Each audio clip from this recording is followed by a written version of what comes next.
So Tiffany, can you hear me?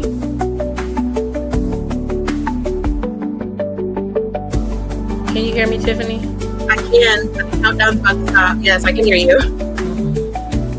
We are live right now. Okay. Did you want me to? Were you going to say something first, or did you want me to just start sharing? No, ma'am. I'm going to start everybody off. Okay. Okay. Hello, everyone. Hold on. Hello, everyone. This is Tiffany with the Earn Your Wings Book and Speakers Tour. And today we are jumping off with Crime Victims Week.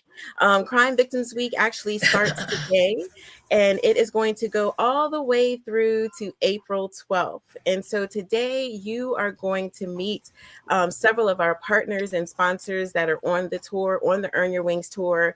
We're going to hear some inspirational stories, some testimonies of survivors and what their journey has been like. And we just really want to make sure that we are sharing with everybody all of the things that is happening on the tour, but also how each person on this presentation tonight has been able to become survivors and thrivers. So not only are they possibly victims of crime themselves, but they may be advocating for people that they have lost, maybe their children, maybe their parents, a best friend, or something like that. And so being a survivor doesn't mean that you yourself have been a victim of crime. However, if there's been somebody in your life that has been significant in your life, a friend, a partner, a child, all of those things, even maybe your neighbor, it could have affected you in ways. And so anyone that is affected by crime or affected by anything traumatic can be a survivor. And we have several survivors on here today. So we want to jump right in because we have a lot of stories that we want you all to hear today. And we are so proud of everyone that is sharing their story. So we're going to get right in. We have our keynote speaker with us, Miss Renee Michelle. She is here with us today. We also have Miss Sylvia Stitt, Rodrigue Deleuze, Tiffany Knowlton, Miss Emerald, Dr. Shana Gordine, Queen Affy. We have a lot of phenomenal people on here tonight that are going to be sharing their stories with you just in time for Sunday dinner to inspire you and motivate you this week and hopefully beyond this week. I hope that whatever you hear today, that you will take it to heart, that you will share it with your families, that you will watch with your families, and you will join us. If it's not on the tour, you will join your community in some way to come up to be an advocate in your community and to reduce crime in your community. That is our wish for you today as a result of this virtual kickoff of the Earn Your Wings tour and Crime Victims Week. So we are going to jump right in, everyone.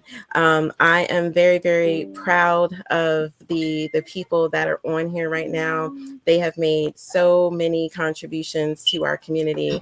And so our first person that is going to be sharing their story with us today, excuse me, I'm sorry, is going to be Miss Renee Fenwick. Miss Renee Fenwick, I know that you have gone through, a lot like all of us on here today, and you have made some very, very big movements and big impacts in the community. So, Miss Renee, can you please share your story with us today?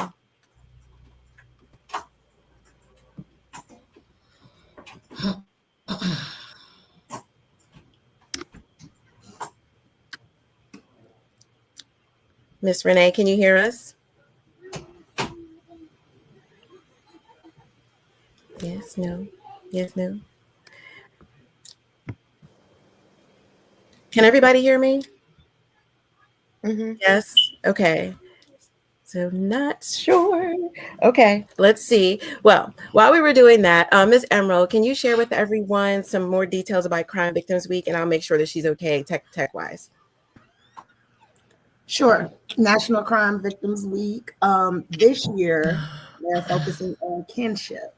We are hoping that we can get our community together, especially here in Charlotte, North Carolina, for National Crime Victims Rights Week, to help amplify the voices of most people who might feel unheard by systematic traumas or environmental traumas that they're going through. Here in North Carolina right now, we are kicking off our Earn Your Wings tour, which our mission goes hand in hand with Crime Victims Week. Our mission is to help as well amplify the voices of crime victims and domestic violence survivors like myself. So that's why this tour is so important for me. April 6th through April 12th, the Earn Your Wings tour will be honoring National Crime Victims Week. We will be representing the mauve color. We'll also be amplifying the kinship mission this year. On April 10th, we'll have another virtual storytelling event. I believe it'll be around the same time. The Healing Festival is one of the events that I'm most excited for the Earn Your Wings tour. This is something that is special to me. I'll be one of the featured guests there. It's going to be at Dupin SWAT from 4 to 7 p.m. on April 11th, Friday, April 11th. So make sure you're there. Don't meet us there, beat us there, because we'll have quite a few of the North Carolina representatives for the Earn Your Wings tour, if not being a part of the show, being there to help the show. So you want to make sure that you go to Eventbrite, you look up the Earn Your Wings tour, and you can get your tickets, which they are actually free, but we are asking for donations to help support the other states that we'll be traveling in, from Georgia, South Carolina, Virginia, Maryland, Texas, Louisiana, and New York. So again, you want to make sure you're there. Don't meet us there, beat us there. On the 12th, we'll be having 2 events that'll take place. Again, all of this is during National Crime Victims Week. Our first event is going to be from 11 to 2:30, I believe. It's going to be our interactive self-care event. Now, you can find this event on Eventbrite as well.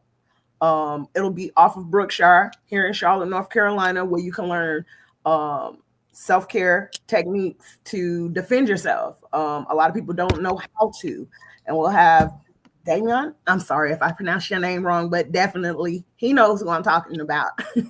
You'll see his name. He'll be one of the sponsors that will be helping us with these skills and techniques with self-defense.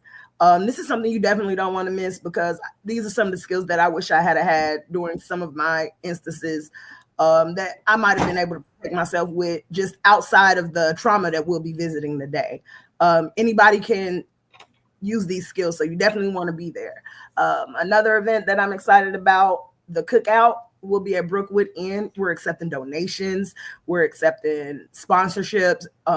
If you want to come out and support, we're inviting everybody. If you're a part of any mental health organization, or if you are a mental health therapist, we will be serving the community with the cookout, of course, food, drinks, from 3 to 6 p.m. on April 12th.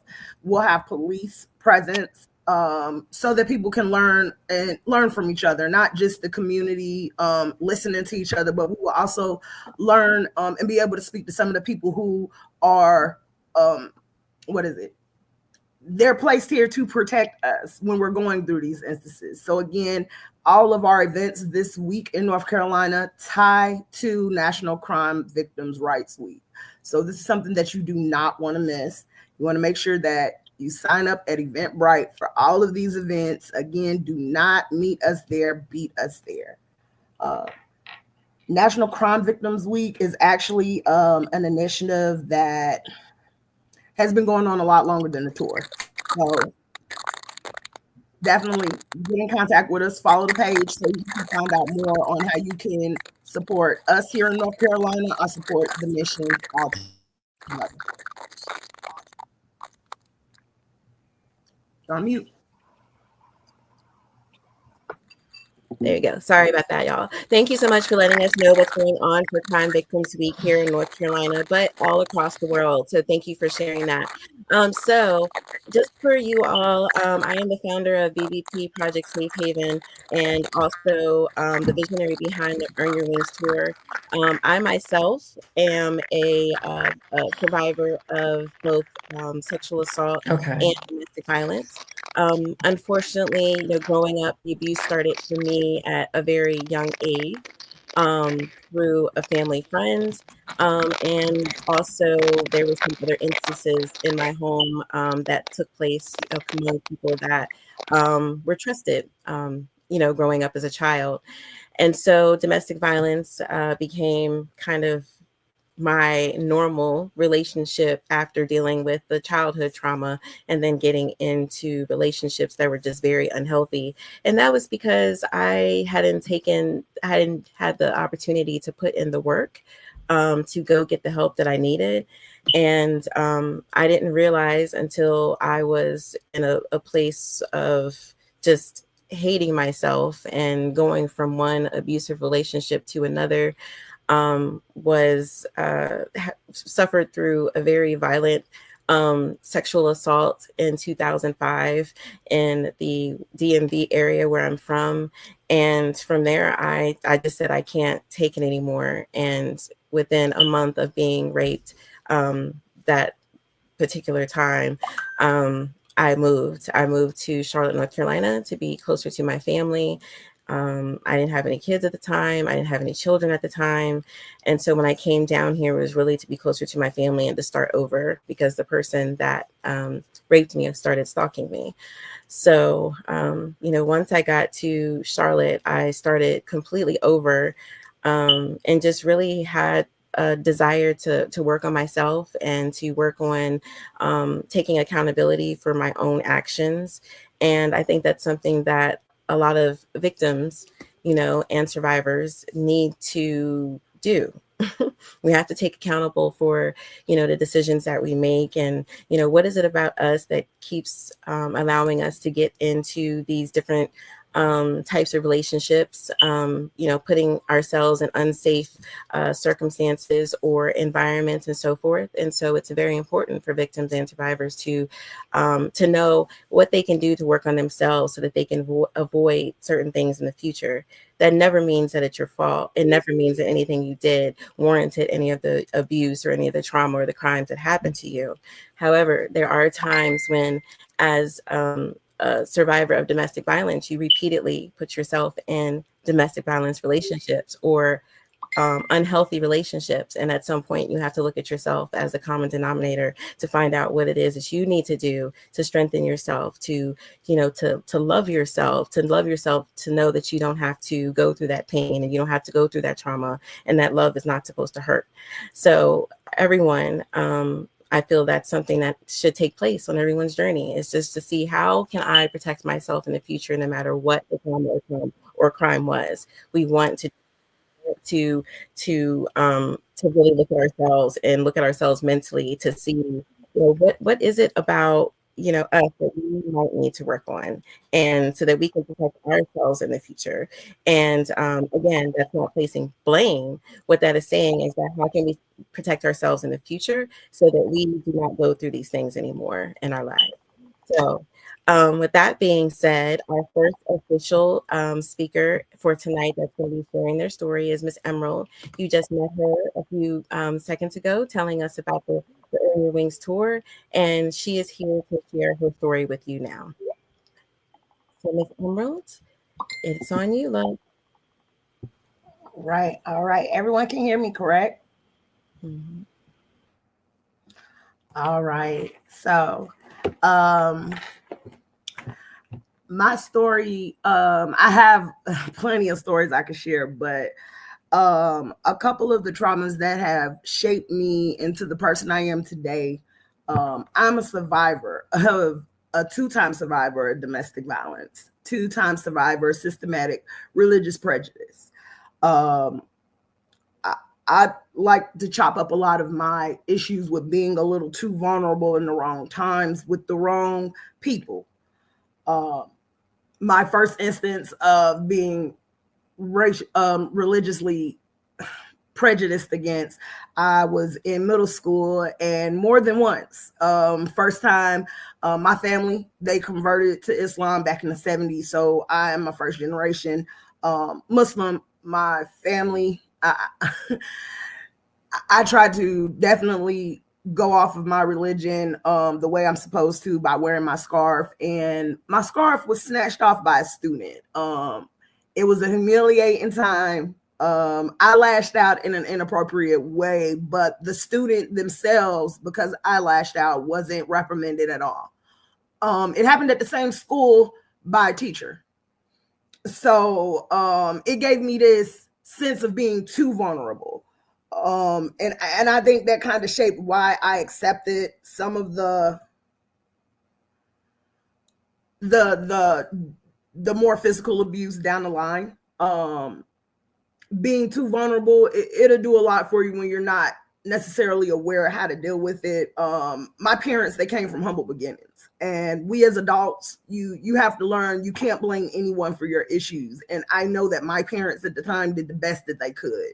My father died of sickle cell anemia back in 2007. My mom died in 2011 of breast cancer.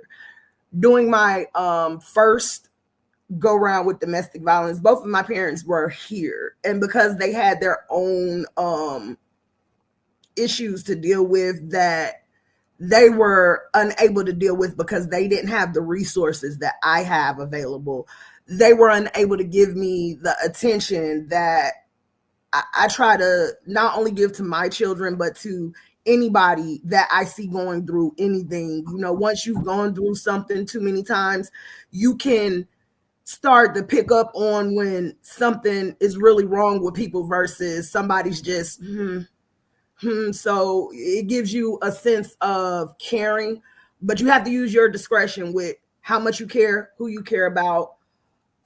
So with that, I think trying to find that community that my parents weren't able to fully give me because they had their own humble beginnings to deal with, their own issues prior to their death, it left me susceptible to allowing a lot of unnecessary things. My first child's father, he placed his hands on me all the time as if it was just something that was okay. And I got too used to it to a point where I eventually let that go. My mistake was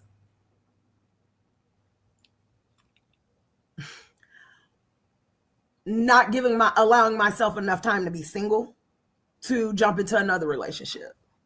So with that experience, I was too used to being around one experience, and didn't quite know how I felt to be happy the way I am now. And that does a lot to a person, especially at the time I was young with young children. I'm looking forward to my partner being there for me. And he wasn't, neither one of them. So it is what it is now. I'm able to say that I've grown through that.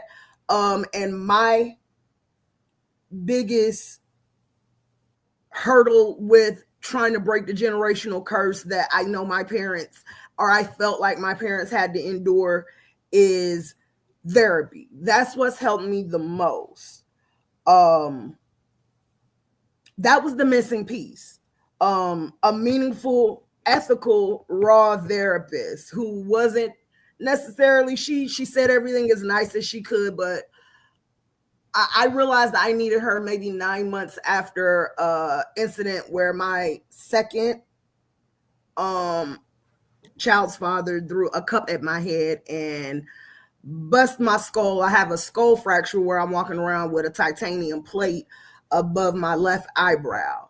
I've sent some videos on some of my social media if you've had a chance to take a look at them, but that was Martin Luther King Day 2021. We argued about the simplest thing, and in that moment, it got too real. And those moments, our children were around, and it was so many things going through my head that made me feel like this is not the way I thought that my generational curse would be broke. I cannot be with this person and live to my fullest potential. I stayed with him trying to make it work for those 9 months till eventually I had a mental breakdown and had to stay to myself. And my therapist at the time, she definitely told me, is you're gonna get through it, and it's not gonna be pretty. It's not gonna be pretty, but you're gonna get through it. And I got faith in you that you will. So I made it my business to not just give up on the dream that I had to come from better than what I know my parents had the ability to provide for me at the time.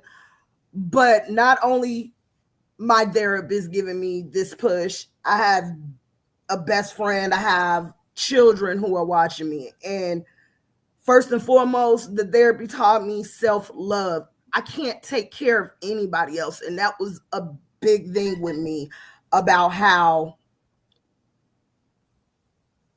I lived my life. I wanted everybody else around me to be happy. And I want to say that the therapy helped me to furthermore break those generational curses because I am now. And it's helped me to earn my wings. So I just want to say thank you, everybody, for listening to me, because I could talk all day, but that is a quick synopsis of my Earn Your Wings story. And I can appreciate everybody on this call now for taking the time to listen. Thank you so much, Emerald. Thank you, thank you, thank you. I know starting off an event like this is not easy, but you did an amazing job. I know that this is something that you are working on continuing to do. And as this being one of your first of many testimonies, I have to tell you that I'm very, very proud of you. And you're such an amazing woman. And I'm just looking forward to being a part of your journey and touring with you. I'm so excited for you. I'm very excited for you. So thank you so much. Thank you so much. Thank you, Ms. Emerald. Please tell everyone how they can follow you, Ms. Emerald. I am under Emerald Elamine. That's EL-AMIN.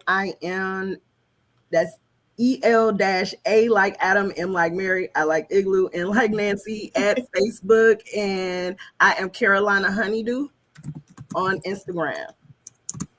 Thank you. Thank you so much. Thank you so much. You have a chance to reacquaint with Miss Emerald here soon. So next we have Miss Renee. Miss Renee is actually our keynote for tonight. And she is going to be sharing with us her story as well. And she also was invited to be our keynote because she has been very influential in raising awareness to the government federal level. And so I asked her to be our keynote speaker tonight because that is something that the Earn Your Wings tour is also working on, is putting some initiatives in place to get them in to the lawmakers and elected officials. And so I thought it was very fitting for Miss Renee, or Dr. Renee, should I say, to be our keynote tonight. So Miss Renee, Dr. Renee, please, please, please, the honor is mine to have you tonight. So please share your story with us. Thank you, Tiffany, and thank you for everybody that's here. I appreciate you having me. For those of you that know, and my name is, some of you may know, some of you may not, but my name is Renee Michelle, and I am an humanitarian, author, actress, and the founder of a nonprofit called Pain to Purpose. But for the most part, what's most important to me out of all of that is that I'm a survivor. And I come before you today as proof that your pain doesn't define you, it actually refines us. My story begins as a little girl growing up in a home full of fear. I witnessed my father abuse my mother, the yelling, the violence, the trauma. It became the backdrop to my childhood. I wasn't the one that was actually being hit, but I actually felt every blow. During that time, I was dealing with my own trauma because at that time as well, I was being sexually assaulted by several family members. The fear, the confusion, the silence, it actually shaped me. And in the midst of all that chaos, I mentally escaped. I escaped to a place that was called Point Lookout Beach, where we used to frequent when my family was getting along as a child. But back then, it was only in my imagination that I would escape there because it was safe and it was peaceful. Um, Years later, I found myself in a relationship with the father of my daughter. And that relationship turned violent. I became a victim. He emotionally, physically, and mentally abused me. The blow he eventually he was a professional boxer, and he eventually started giving me blows to my head, which eventually caused me to suffer from epilepsy for 28 years. Um, there were seizures, blackouts, and actually there were moments that I didn't think I was going to survive that situation, but I did. I realized that I hadn't just lived through trauma. I had been carrying generations of it for years. For so long, I stayed silent. I was ashamed. I was broken. But one day I decided no more. I started therapy. I started speaking out and I started fighting, not just for myself, but for every person that's still suffering in silence. I realized my voice could be a weapon and a healing tool. Since 2012, I've been a national advocate against domestic violence and sexual assault. I've spoken at schools, on radio, the House of Delegates. I've even helped to contribute to legislation being passed. I work with shelters, and when no shelters were available, I've used my own funds to place women and children into hotels just to get them safe. Through my nonprofit, I've helped survivors start over, whether it's helping them to find housing, rebuild their self-worth, or simply just being there to say you are not alone. I've written books, I've acted in films, and one of my greatest honors of my life is just recently being honored, having my honorary doctorate for the services and the impact that I've had in the community. I didn't earn it in a classroom. I earned it through blood, sweat, and survival. I do this work for my children who are proud of the woman that I've become. I do it for the little girl that I used to be, watching from the stairs while my father hurt my mother. I do it for the woman that I have become, trying to survive a love that nearly destroyed me. But I made it. I took every bit of my pain and I turned it into my purpose. And now I'm free. I'm here to help others and to do whatever I can in this world to make things better. Thank you.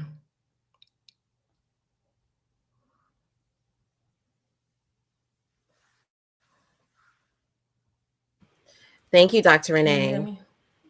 Yes, we can hear you. Thank you so much for sharing your story with Okay. us.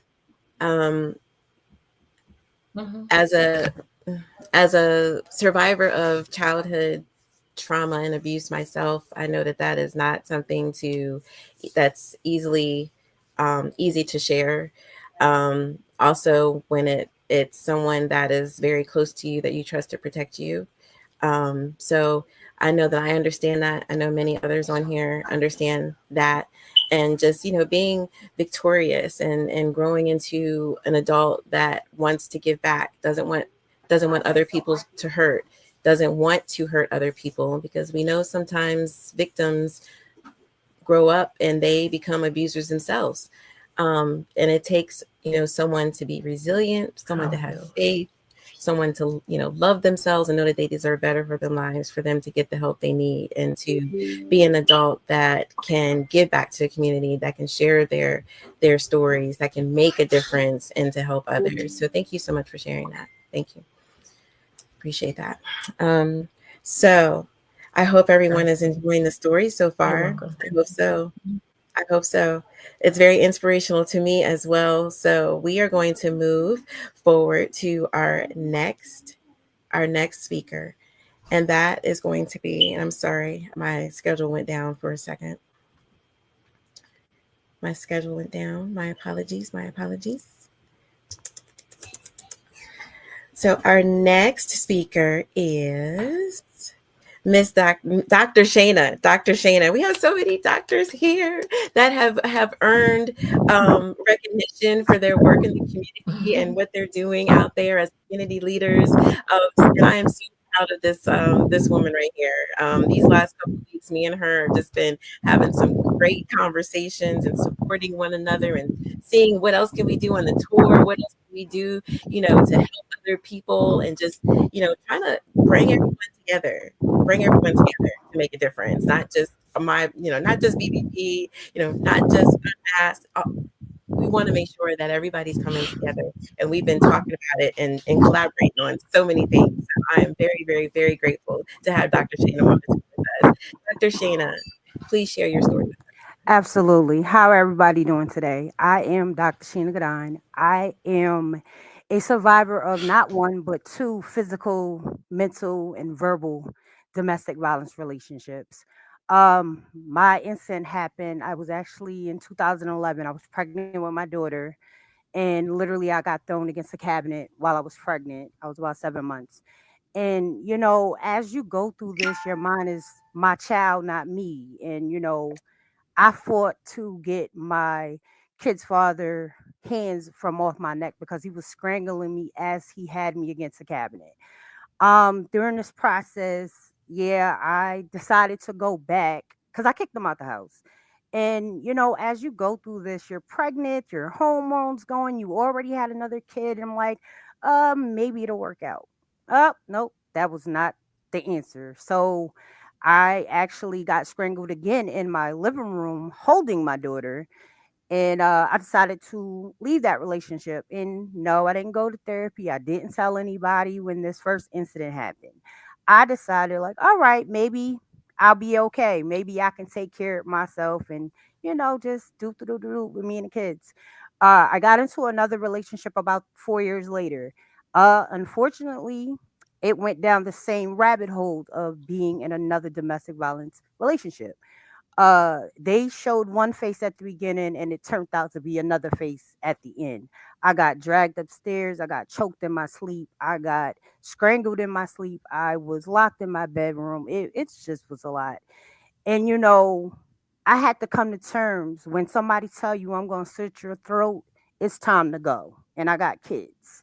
So I decided to leave that relationship and I went to get them arrested. I got a restraining order, but during this process for a year, I got stalked. I got stalked for a year trying to go through my case with the incident. As that proceeded, I eventually was moved to another area of where I lived. I got my own apartment, changed cars, changed numbers, changed everything because my life was turned upside down. So I decided to work with this program called Unity House, and this is where I earned my wings. I decided in 2019 that no more. It was not an option. My kids needed better. I needed better, and it was a time to be better. So I went through Unity House to become a better version of me. As I went through that, I decided to write my book, which was called The Mask Behind the Mask. And from there, I earned my wings by turning my pain into purpose, being an advocate for domestic violence, going to the shelter, speaking out about the violence, talk about wherever platform I could say my story to help to empower someone, I did. My mission was to help people understand that they didn't have to stay there. They didn't have to be involved in that. And that no is no, and how to learn to set bad boundaries. I also went to therapy. I went through the process of healing me. I wanted a better version of me because I needed to be a better mom, a better daughter, a better sister, and a better purpose of being and walking in my gold of speaking up, knowing that my words have power, and being the voice for those of the voiceless. My thing was to say, not anymore, set your boundaries, teach people the red flags, and know that there's another side to the mission, and you don't have to look like your story. You don't have to self-sabotage. And that is just important to know that you don't have to stay in that. So that is how I earned my wings. And now today I am Dr. Sheena Gadine after serving my mission for like the last 6 years. I've earned my Lifetime Achievement Award. I've actually just got awarded for Motivation and Life Coach of the Year last week in DC. So I'm here, and just know it's doable. I love that. And congratulations. Got two doctors in here, y'all. Two.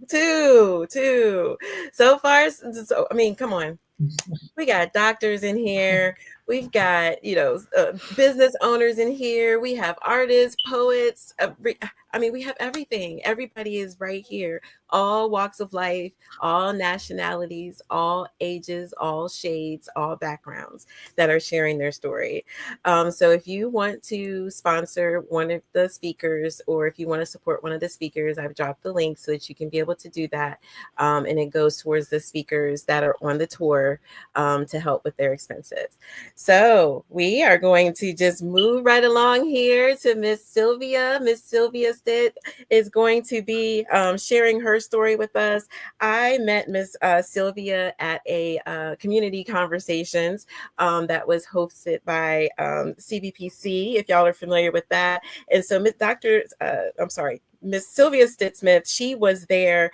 She is a founder of the Samuel Stitt Foundation, but she also had a initiative that she was sharing there that really caught my attention. And it's also a focus for the Virginia team, which is gun violence. So briefly, I would love for Miss Sylvia to share what that initiative is. And we want to hear what her story is behind her mission. Hey, good afternoon, everybody, and thank you, Tiffany. Thank you to the Earn Your Wings speaker tour, and certainly my thanks and gratitude for those individuals that have already shared their stories. My story, which is our story, my family, and others in the community can certainly relate, is where you start your day doing your normal. And you're doing that, until you're not. And in our instance, our normal was interrupted by a call that told us that my youngest son, Sam, had been shot, and that Sam didn't make it. And so with that type of an event, with all of the activity that follows, as you're trying to navigate through the shock of it, grief of it, the loss of it, the question came up in my mind, certainly, what now? And so my what now moment led me into community with the understanding that there are things that are happening to our children that cause them to have mindsets, that cause them to have emotions, that cause them to have experiences that will want to propel them into making decisions, such as the 14-year-old who pulled the trigger to take my son's life.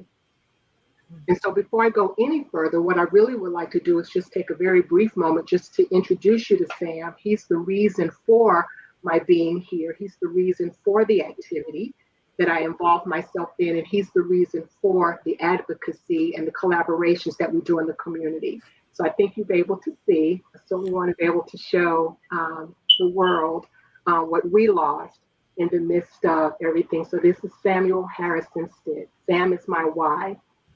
And so as we go through the work that we engage in our communities, one of the things, again, that I knew going in very early on is with information about ACEs.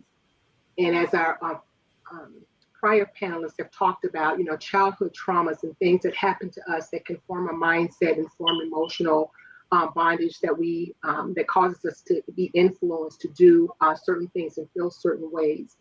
And so we understand that a lot of that is based on social disparities as well as the traumas that happen in our homes.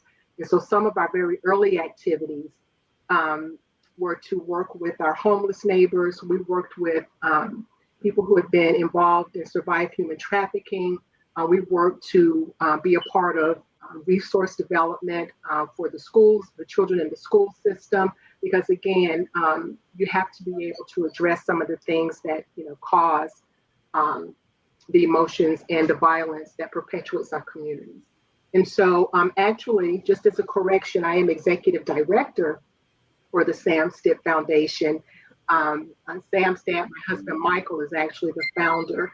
And together we have also embarked upon scholarship programs in our community at Johnson C. Smith for social work, because we understand that social work is one of those things that touches a lot of different areas and not just one phase of things. So some of the things that we've also done is to also amplify and lift up the voice of survivors. And we've had Comfort in the Cloud, which is a grief support group. A lot of people come through, and while everybody's story is not the same, I think some of the needs that we have as survivors are certainly fall into a category of a need to be able to express ourselves, a need for empathy, and then also a need for empowerment. So I think with those three things together, the expression, the empathy, and the empowerment, we're able to find the strength that we need to be able to live life on life's new terms. We've also done Sisters Assembly, which was more of a ministering opportunity to come in, because there is a very deep spiritual need in a lot of these cases, where counseling and other therapies touch different areas of our lives. And so being a part of the Carolina Violence Prevention Collaborative is where I met Miss Tiffany and was able to connect with her. And the initiative that we brought forth during that particular meeting is under Mecklenburg County's Office of Violence Prevention. But the initiative that we brought forth is to light the night, to light the sky, to illuminate the towers here, uptown Charlotte, in orange. And that's during the month of June, which is National Gun Violence Awareness Month. And our city officials, they've worked with those business owners that manage the towers for the last couple of years, the effort has proved fruitless. They've not done it.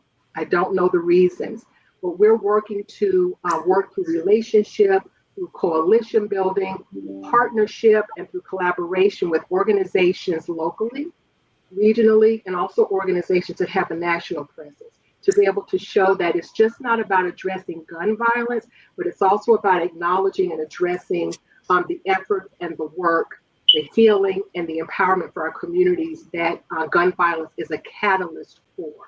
So I would encourage each of you guys that are on the panel, everybody who's listening, to be able to lend your support to that effort, so that the city officials, the uptown businesses, and our community can know that it's not just something that impacts one area, but it impacts us all. And so again, I know that as survivors, our needs can be very varied. The ways that we work through our grief journey can be very varied. And while my journey has taken me into community and into spaces and places to be a support, sometimes the best thing that we can do is just to get up in the morning, watch the face, and go about our day. So we want to be very empathetic to all of those different challenges that come with this grief journey, that are part of losing someone. Like we lost our son, Sam. Sam was 23 years old, a very high impact individual, a very ambitious individual, and an individual who had a very bright future ahead of him. And again, unfortunately, through the actions of a 14-year-old, I'll say it again, 14-year-old, we lost our son to gun violence. So again, as you encounter opportunities in your community to make a difference, to lift somebody up, to say a nice thing, to advocate, to be the strength when somebody's strength is not there, to be a voice for those who are unable to speak on their own behalf and can use the encouragement. I would invite everyone to be able to take just one moment and know that through expression, through empathy, and through empowerment, we all can make it through these journeys that have taken us through some sort of violence, interaction, and trauma in our lives. So I thank you. Thank you for listening to my story. Thank you for your continued efforts to make our communities better. And thank you for your advocacy and your support for one another as we all are able to lift each other up in this journey. Thank you. Thank you so much. And thank you for the update. So for me when it comes to your foundation. I really appreciate you doing this movement for Uptown Charlotte, because when I met you, you did bring out a couple of points that they light up Charlotte for a lot of different causes. And so this is a cause that I think would have a greater impact than just lighting the town, the different colors for, I don't know, maybe to me, if you can light the town for the upcoming football, the team or something like that, then you can light it for gun violence. So, yeah, absolutely. So BVP and Earn Your Wings is supporting the cause. We sent our logos to Miss Sylvia. So if you are interested in supporting the cause, please, please, please reach out to Miss Sylvia to find out how to support the cause. It's not too late. Thank you. Thank you. Thank you. Thank you. All righty. So we are moving right along. We are going to hear next from Miss Tiffany Knowlton. Miss Tiffany is, I have to say, one of my dearest friends from the moment I met her. She's just been an amazing person, very supportive of BVP Project Safe Haven and of the Earn Your Wings tour. And she has a story that needs to be heard. And so she is here to tell her story. So Miss Tiffany, please tell us your story. Hi, everyone. My name is Tiffany. I am a survivor of, I'm going to start off on a timeline type thing, because I believe that what I've been through in my earlier years kind of led me up to the story that I'm about to embark on with you guys. I was sexually assaulted at the age of 15. And in the midst of telling a family member, I was told that I was to blame for it. So, in having that said to me, the second time it happened at the age of 17, I didn't tell anyone. And because of that, at the age of 19, I was the victim of human trafficking. So, wasn't very aware of what human trafficking was at the time. It has become a very more talked about topic at this time in our present, but back in the early 2000s, it was basically just prostitution or pimping. I met someone through a mutual friend who introduced me to her pimp, who then introduced me to the life that I was about to live in his mind. But there was something inside of me that wouldn't let me become too much of the victim, because I ended up getting away just before I was put out on the streets. I tell my story very often, and due to the trauma of the story, because this is the most traumatic that I think I've ever had to deal with, I tend to still have some discomfort in the details. So, but what I do like to say is I'm more so of a victim of recruitment within human trafficking than anything else. And with that, that's what I use to run off on when I'm explaining and telling my story to community events or podcasts or radio shows or whatever platform I'm able to tell my story on, because I believe that it's vital to know the signs and the know-how of how to identify what exactly is going on, especially for a younger individual, like a young adult, because they're so vulnerable. And that's the key thing that a lot of traffickers go after, is vulnerability. So I'm very passionate about survival work and advocacy. I have become an advocate with the Earn Your Wings cohorts program with Tiffany for domestic violence and sexual assault. I am also of survivor of domestic violence as well.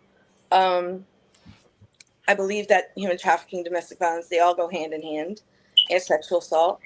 But as of right now, I'm utilizing my experience and my traumas to be more motivational for victims who are just coming out of the life or are possibly victims in the moment. I have experience working with the Tri-County Human Trafficking Task Force here in South Carolina. I've been a survivor subcommittee member with the Attorney General's office. I do a lot of advocacy work with human trafficking, whether it's here in the state of South Carolina or in the state of Connecticut. And I am more than welcome. I'm very open to being utilized by anyone who needs to hear my story to kind of put the information and resources out there for the community so that they can help other community members or family members or whoever, especially the younger kids who are vulnerable, like I said before, to avoid what I had to go through from happening, because I would never want anyone to feel or see or do the things that I had to feel, see, or do to get out of the situation. So that's my story, and that's how I earned my wings. So if you guys need to, or if you have any questions or would like to find more information, you can follow my Facebook group, which is called Lost Voices. Hashtag help me help them. I post a lot of information for resources, the importance of what to look out for, and things of that nature. So, yeah, that's my story. Thank you so much, Tiffany. I really appreciate you sharing that. I agree with you that sexual assault, domestic violence, human trafficking, they all kind of interchange with one another. And unfortunately, that makes it an even bigger problem. It makes all three even a bigger problem because they all get intertwined with one another. And so sometimes we have victims that suffer all of them. They suffer the sexual assault. They suffer the domestic violence from, their pimp who they are committed to. That's a relationship. And then being also a victim of human trafficking on top of that. And that's so unfortunate, and especially, not especially, but coming from a place of, childhood trauma, domestic violence, sexual assault. I can't even imagine even experiencing human trafficking on top of all of that. So the fact that you have says a lot about your strength and your resiliency and your story. And I'm so proud of you. Since we've met, you have just taken off with sharing your story. And I am extremely proud of you, not just as my best friend, but also as a woman, also as a thriver, as Dr. Shana would say. Dr. Shana made sure to say thriver when I said survivors. I'm trying to use that more because I understood her reason for saying thriver instead of survivor, even though neither one of us are wrong, right? So I'm putting it out there, Tiffany. You are a thriver. Not just a survivor, because you are sharing your story just like everybody on here today. So thank you so much. While I'm talking about Dr. Shana, we do have her book with us, Turning My Pain into Purpose. Would love to give away a copy. So I'm going to put the link in the comments if you would like to get a copy of her book, Turning My Pain into Purpose. So thank you so much, Tiffany. I appreciate you. And we are moving right along. We're going to be taking a break here soon, so to give our speakers a moment of self-care. But before we do, we want to hear from our first male panelist. And I think that this is so important when we have men that are in this fight with us. They say that men, even though us ladies, we make an impact. When you have a man that is among our children and our youth, they make a bigger impact because naturally we look for men to lead. So when men become leaders, people pay attention, especially when they're positive and impactful, and they have a purpose, like this young gentleman that's coming on today. So, Roderick, please share your story with us. Thank you. Thank you. Good afternoon, everybody. Can everyone hear me loud and clear? Can you hear me? Everyone? Yeah? Okay. Yeah. My name is Hmm. Rodrigue, artist name Wooden Soldier. And I am here at many levels with you. First off, I want to say it's very important that I'm here today. I am one of many great men that will be along these great women for the same mission. Um, as a man, uh, I feel it's more important right now, this very moment, April 6th, 2025, for us to be involved, uh, so we can really get to the root issue. Let's just be for real. Um, I am the New York tour lead, and my focal point is going to be working with the children, and it's going to be working with men and all walks of life who experience all forms of domestic violence, uh, bullying, and I want to target the youth before I get into my story because uh, it happens then. We don't even realize it. And I'm speaking from experience as a young man. I told myself, if my girlfriend was handsy, she's spicy, you know, and that developed to uh, you telling yourself, I don't want a girl that's boring, but that's not boring because someone's respectful or someone has values. It's something that needs to be said and it's something that needs to be done about that. And I created a hashtag called No Gender for Her because, believe it or not, it happened to us men. I am a survivor of of multiple things of not just abuse, but far as street violence as well. Like it can happen and it's all neck and neck. And as a mental health liaison, I want to be part of changing the narrative. Like so many cultures accept therapy. And I've said it thousands of times that everyone wants to go green, everyone wants to ride their bike, but they must take care of their heart and they must take care of their brain. That's where we are. And now that we are, I don't want to use the term woke. We are on board. I feel like our power's on. And he's like, now that we're activated, we have to be fully activated. Me, myself, I was in a couple of relationships when I didn't accept the fact that it was that toxic to, be with somebody and, you tell yourself like, okay, I'm going to stick around because I love her, or if you're in a situation, if you have children together, and if a person has a problem with their hands as a man, um, we can't always don't let it explode in your face by allowing it to happen by sticking around. Sometimes the hard decision to leave is the best decision because you're going to be the one enduring it too until God forbid it explode and then it's on the opposite end. And then you'll tell yourself like, well, I should have seen the signs. I should have seen the signs. I should have seen the signs. But the signs were already they were there. I'm a man, so I know, and I'm not speaking for every man, but I'm speaking from a perspective of being a man and being in relationships, a couple that were toxic, and I want to get to the youth so they can understand like you don't have to be in a relationship and tell yourself, oh, it's fiery or, this is that young stuff, because you guys are, no, that's not good. It's not good for boys and girls to be putting their hands on each other, to be thinking it's okay because maybe they probably seen it at their home or just thinking that, they like this type of person because it's not healthy. And I want to change that.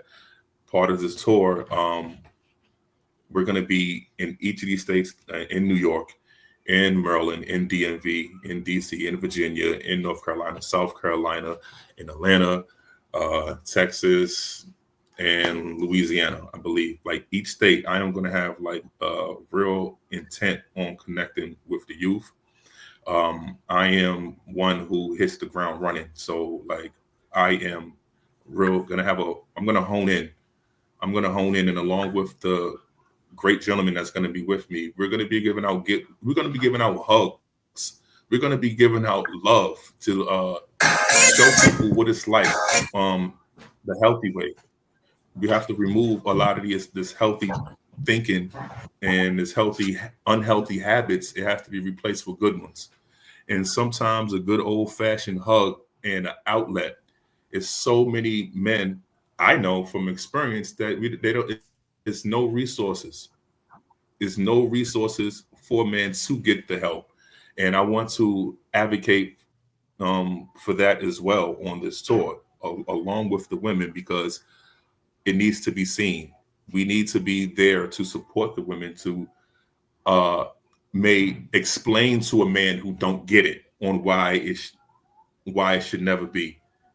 I can break that down verbatim real quickly, and I want to. And we're going to be on a mission. And doing that, I became connected with like minds with all these states. I met a lot of great people and continue to meet a lot of great people. I'm an artist myself, so I'm also going to be part of the musical side of the Earn Your Wings project. It's going to be amazing. I promise you, it'll be actually imparted with some forever tools in that music. I guarantee you, because that's the mission. We're going to put some forever tools in that music as well, and freedom of expression. That's going to be phenomenal. And that's going to be my mission, my focal point. And I'm just grateful for the opportunity to be working with everyone here. If anyone from this moment on, if they have any questions and they want to get some form of mental health and they want to get some therapy in, they can reach us at eywcares@gmail.com. That's eywcares@gmail.com. Myself or our other mental health liaison, Emerald, we will be there to get the ball dribbling, and we can get you connected with a culturally competent therapist that you will be able to connect with. I believe that makes a world of a difference for you to connect with someone who ate the same food as you, who listened to the same music, who understand your upbringing.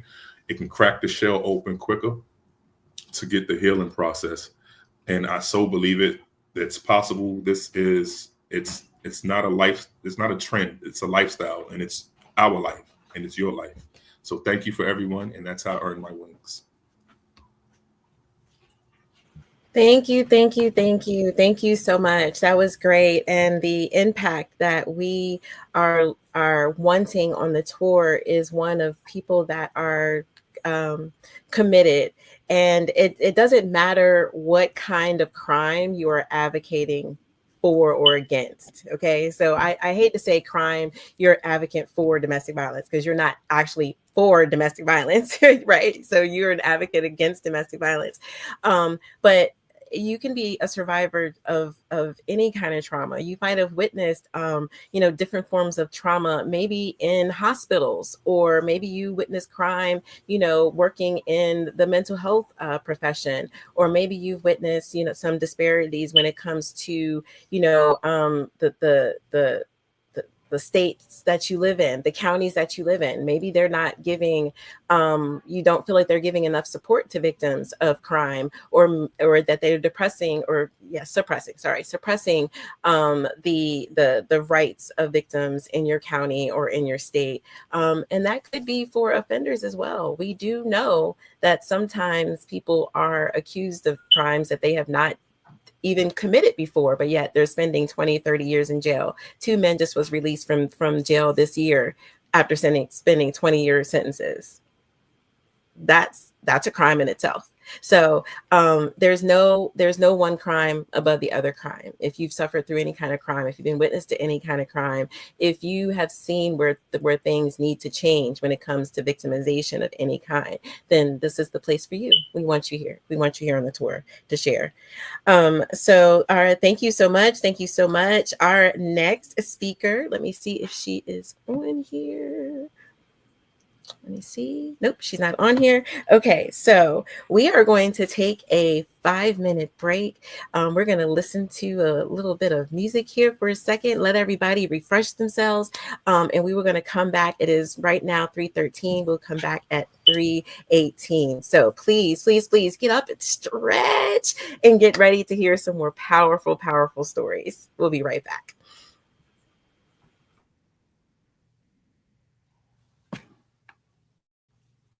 Y'all want to turn your cameras off while we're on break?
Hello, everyone. Thank you and welcome back.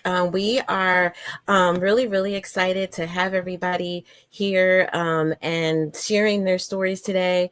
It meant so much for us to be able to hear the different stories, to find out, how people have been able to rise above the traumas and, the experiences that they have gone through.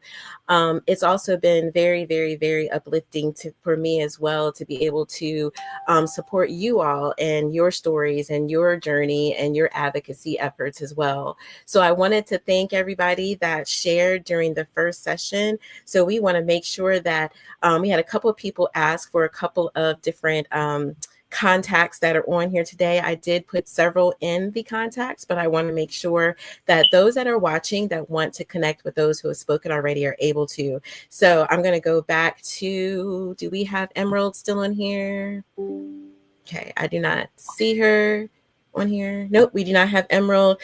So Miss Renee, can you please share how people can get in contact with you?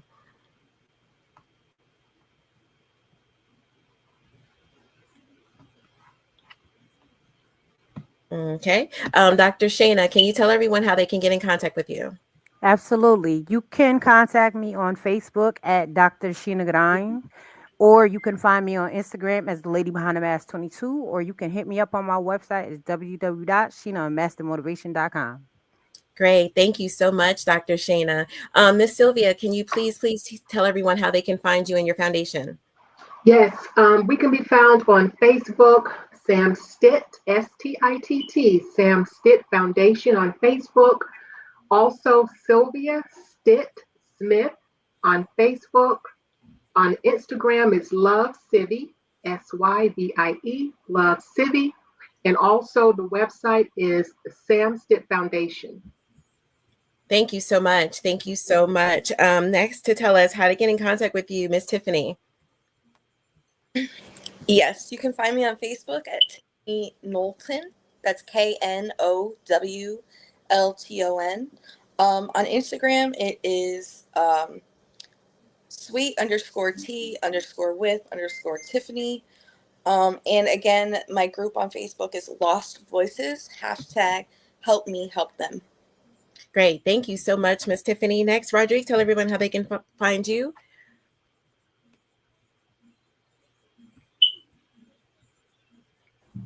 Yes, I can be reached all platforms at Wooden Soldier, WOODEN SOULJAH.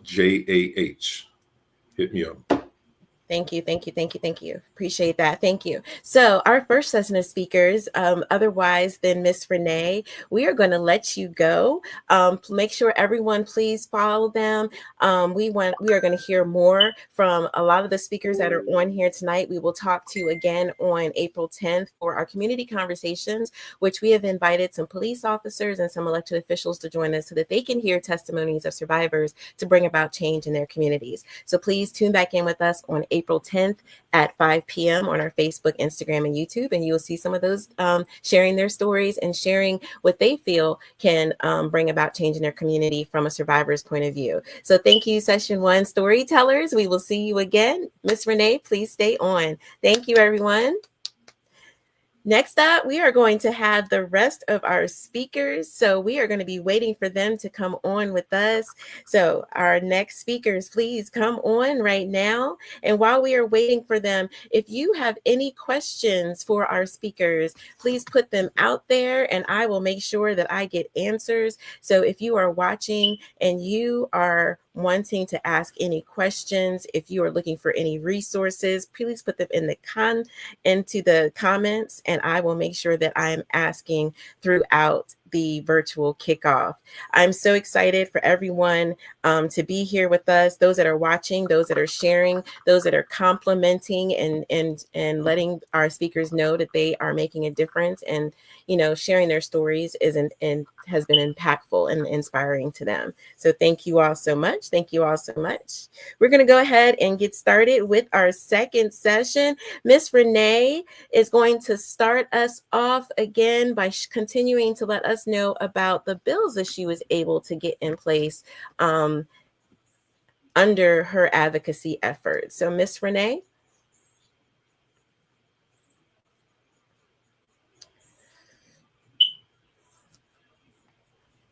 Okay. Can you hear me? Yes, we can Can hear you hear you. me? Yes. Great. I contributed to getting several bills passed, or trying to get several bills passed. The very first one was, I believe, okay, the very first one was any child that was any person that committed domestic violence in the presence of a child was considered a felony. That one, and then we did the um, I've done so much. Okay, the that one, and then we also did the second one was okay. The second one was if you are in a domestic violence relationship and you live in an apartment or residence, then you can break your lease if you can show proof. If you go get, the proper restraining order and all the information and everything that you need in order to break the lease, and it won't, be an issue or what or have you. And then the other one was the strangulation bill. That was the last one, the strangulation bill. Anyone that commits that type of abuse will be considered a felon. So those were the three so far. But um, we're gonna keep fighting for more. So that's it. Yes, ma'am. We And definitely also, will. Go ahead. yeah. Can I also share my information as well, where everybody can reach me? For those Yes, who don't ma'am. know, I can be reached Renee Michelle, Rene with the accent, Michelle on every platform. And also you can find my website, Pain to Purpose, and all of my information is on there as well. So that's about it.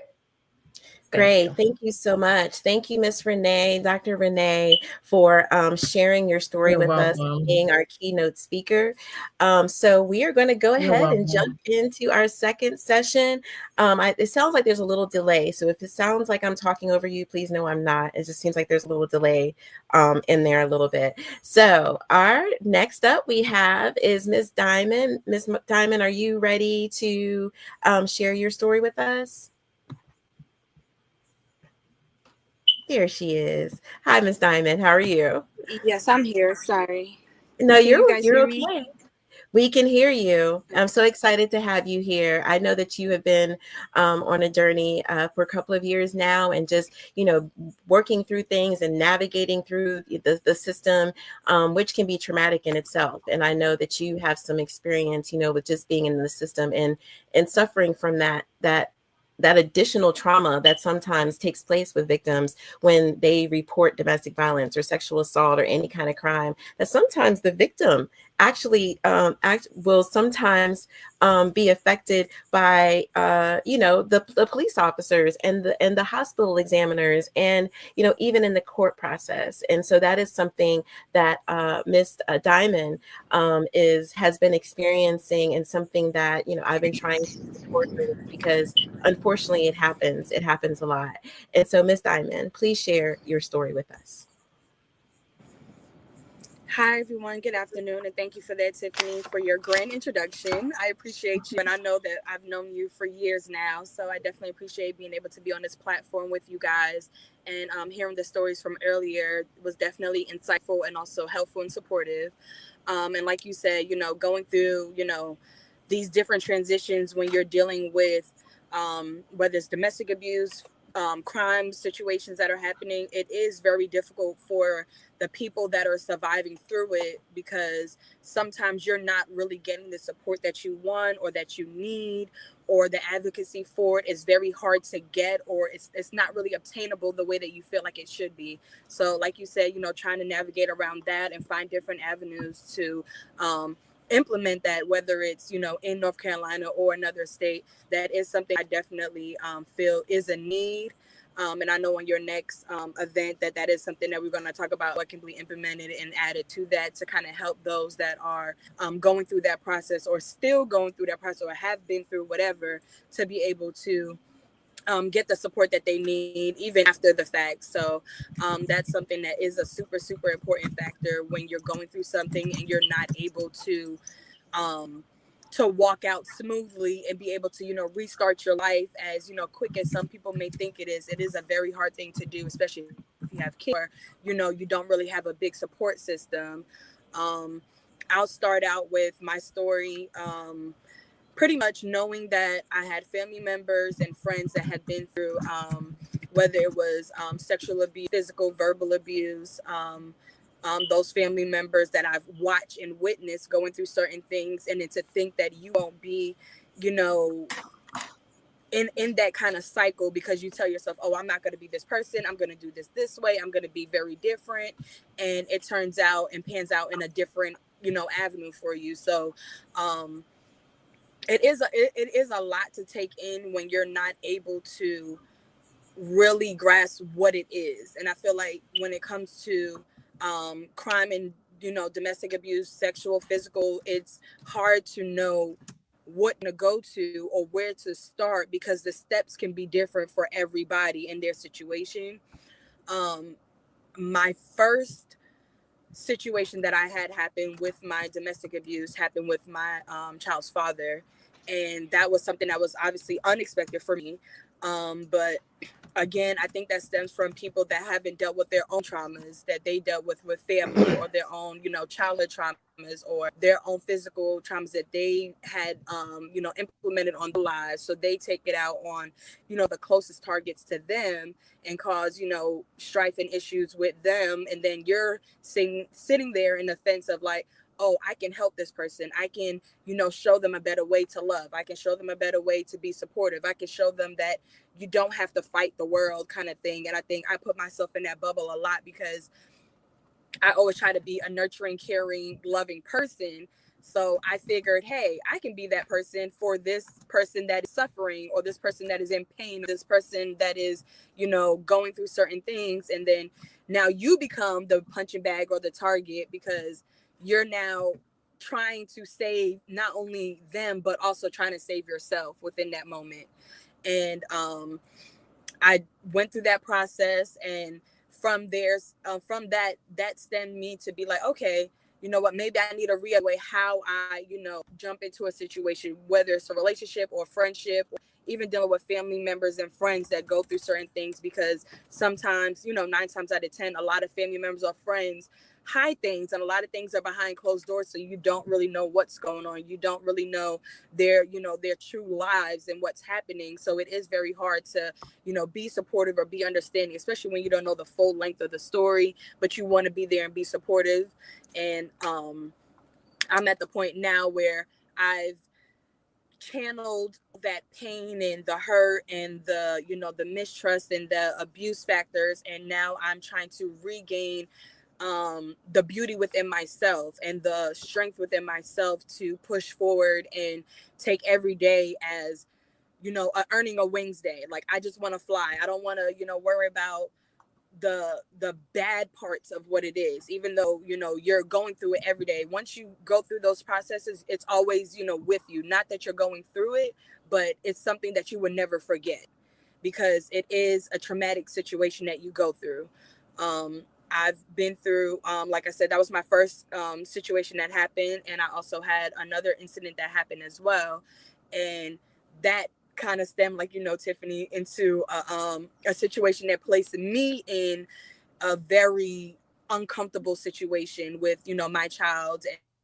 And like the other person is getting the upper hand, or they're getting the best outcome out of the situation. Is the support system is not really there for the people struggling and trying to survive through these things that they're dealing with.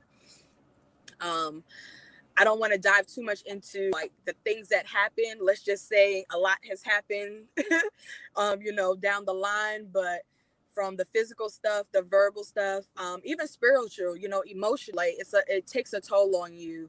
And to be able to, be on this platform with you guys and to hear your stories. And this is my first time actually speaking on the panel with body, and to be able to just say something about what I've gone through is a big step for me, and a big step for those that are wanting, to put their voice out there, because people will try to silence you when they feel like they're being targeted or they're being pushed into a corner. They will definitely try to silence you. They will try to silence your story. They will try to silence, what your struggle, what you through. And I know, talking with Tiffany, she has definitely made me feel like whatever's happening, I got your back. I know that whatever, you need to do. We've had certain events that were happening and people tried to run the show and try to take control and do certain things. And I definitely appreciate you stepping in on that for me, because that was, something I was very concerned about. Like, am I going to be able to, walk outside and feel comfortable? Am I going to be able to go to certain events or, just be sociable and not worry, or look my shoulder and have to worry about somebody wanting to, react or take control of, the voice that I have now. And I do different things. I do modeling, I do catering for different events. I'm also an advocate for myself to promote the support of people that have that support system, and it is very, very hard. So I hope that eventually we can get some kind of system that's across the board in all different states that says, we don't have this that takes 20 plus steps to get there, to get you the support that you need, whether it's housing, whether it's food, whether it's, little essentials or, transportation, because sometimes you lose everything. And sometimes you gain all your stuff, but you're losing yourself within that process. And it does, take a little bit of leadway to try to get back on track. So with that being said, I do appreciate you for allowing me to have this platform. Hopefully we'll work different events together. I thank you guys so much for being able to share your story with me and being able to hear mine, and we'll go from there. Thank you so much, Diamond. I know that you were hesitating to share your story. And I wanted you to know that no matter where in your journey you are, you have a right to share your story, no matter where you are in your journey. I don't care if the incident happened last week, or if it happened a year ago, or if it happened 40 years ago. You still have a right to share your story, and don't let anybody take that right from you, because it's your story to tell. And if it involves other people, they shouldn't have done what they did to hurt you and traumatize you and to take advantage of you. It's your story to tell. And I always, when I'm working with new advocates, I always tell them, you don't have to say names in your story. You don't have to give descriptions of your abuser or whoever hurt you in your story, but telling your story is important for you to tell. So thank you for sharing. You have the support of us, of course. You have a new family right here on the tour that will support you. And I'm so proud of you. I am so extremely proud of you for being strong and standing up, especially with what you've been dealing with the last couple of months. And yes, people will try to stop you. People will definitely try to stop you, including your abusers, if they are aware that you are trying to make a difference and that your story that you're telling is about them. So, yes. So everyone be safe. Always be safe when sharing your story, always. And so Diamond, thank you for not giving up on yourself. Thank you for not giving up on yourself. Thank you. I definitely appreciate it. If it wasn't for you, I literally had like 2 or 3 people that I've spoken to that are, like resources and support systems that have been, able to help me navigate. Like, don't, silence yourself. Don't feel like, this is the end for you when it comes to being able to be your true self and getting back to you. So right. I definitely super appreciate that, because if it wasn't for, you guys, I honestly would just, be in my silence and just keep it moving and not, want to bring my story to the, to the forefront for other people to understand. I do have to realize that there are other people that are going through those things. Like you said, just going through what I've been going through for the past couple of months. It's been crazy, but I'm going through it. I'm every day is like a different challenge. Every day is a different, scenario, but I'm just like, whatever happens, whatever comes my way, I'm just going to make sure that I don't get silenced and I just fight through it. And I'm not going to allow myself to feel like I'm me and my voice anymore. So thank you so much. Thank you, thank you, thank you. Thank you so much, Ms. Diamond. Thank you. You have definitely are inspiration to me for sharing your story, even in the midst of chaos. So I really, really appreciate that. Okay, next we have Mr. Mandre Davis. He's going to be sharing his story. He's also on the board of, I'm sorry, the board. He's also on the board of BVP Project Safe Haven, and he's our social media director for the Earn Your Wings tour. So, Mr. Mandre, again, Hello. another man in this fight against crime in our communities. Thank you so much for joining us. Please share Yes, your ma'am. story with us. I gotta go behind Diamond. Okay. Look, that was incredible. Like, thank you for that, and thank you everybody who's on today. Um, People need to hear the story. People need encouragement. I know I'm not gonna be able to fit all my stuff in 5 minutes, so I'm gonna just spot check. Going back, starting in the beginning, I was raised up 80s, 90s. So the people I was around that thought they were raising me right, um, they were raised up in the mindset of, Hugh Hefner. Men back then, boys and men were taught that, hey, the more women you got, the better. So I started off on the wrong foot. Um, I had a loving family, grandparents, aunts, uncles, the whole nine siblings. Um, but you're gonna choose your path, and that's what happened. And then another part of that was it was kind of dysfunctional because I'm 50 years old. I've never been married, and I've been through 3 divorces. I'm gonna let that sink in. What I'm saying is, every time your parents go through a divorce, you go through a divorce, which has affected me in my dating life today. To be honest, I really had to get therapy and get understanding to get over those 2 aspects. Um, and then as I got older, running the streets, and I got into it with the police, which was really a defining moment in my life because every week I wasn't hustling, I was going to school, but I had a nice vehicle. And every week on Beatties Ford, sometime during the week, I got policed. I was stopped. Back then, I didn't know the laws, I didn't know the rules and regulations, so I didn't know that to tell them not to strip my car and go through it. But it had a definite effect on me. So for a long time, I didn't like government, and every chance I got, I lashed out at them.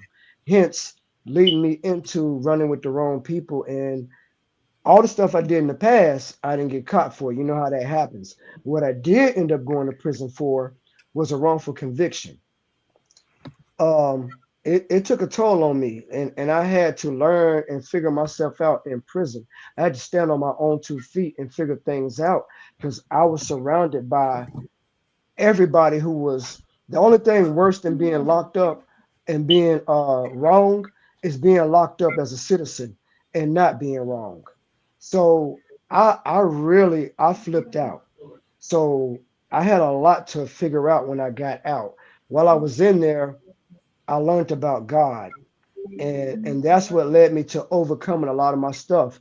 It made me realize that I had stuff balled up inside because in the black community, it's a bad habit of you don't talk about your problems. You don't tell people what's going on in the family. You don't go to therapists and talk about what's wrong with you because you're not crazy. So that mind manipulation until I got in prison and went to therapy and then realized I did need therapy. I was thrown off. I was tripping. I was trying to run the streets and make money, and I should have been working W-2s and making businesses. I didn't know how to love women because I never learned what love really was at that point in time. So when you're hurt, you hurt other people.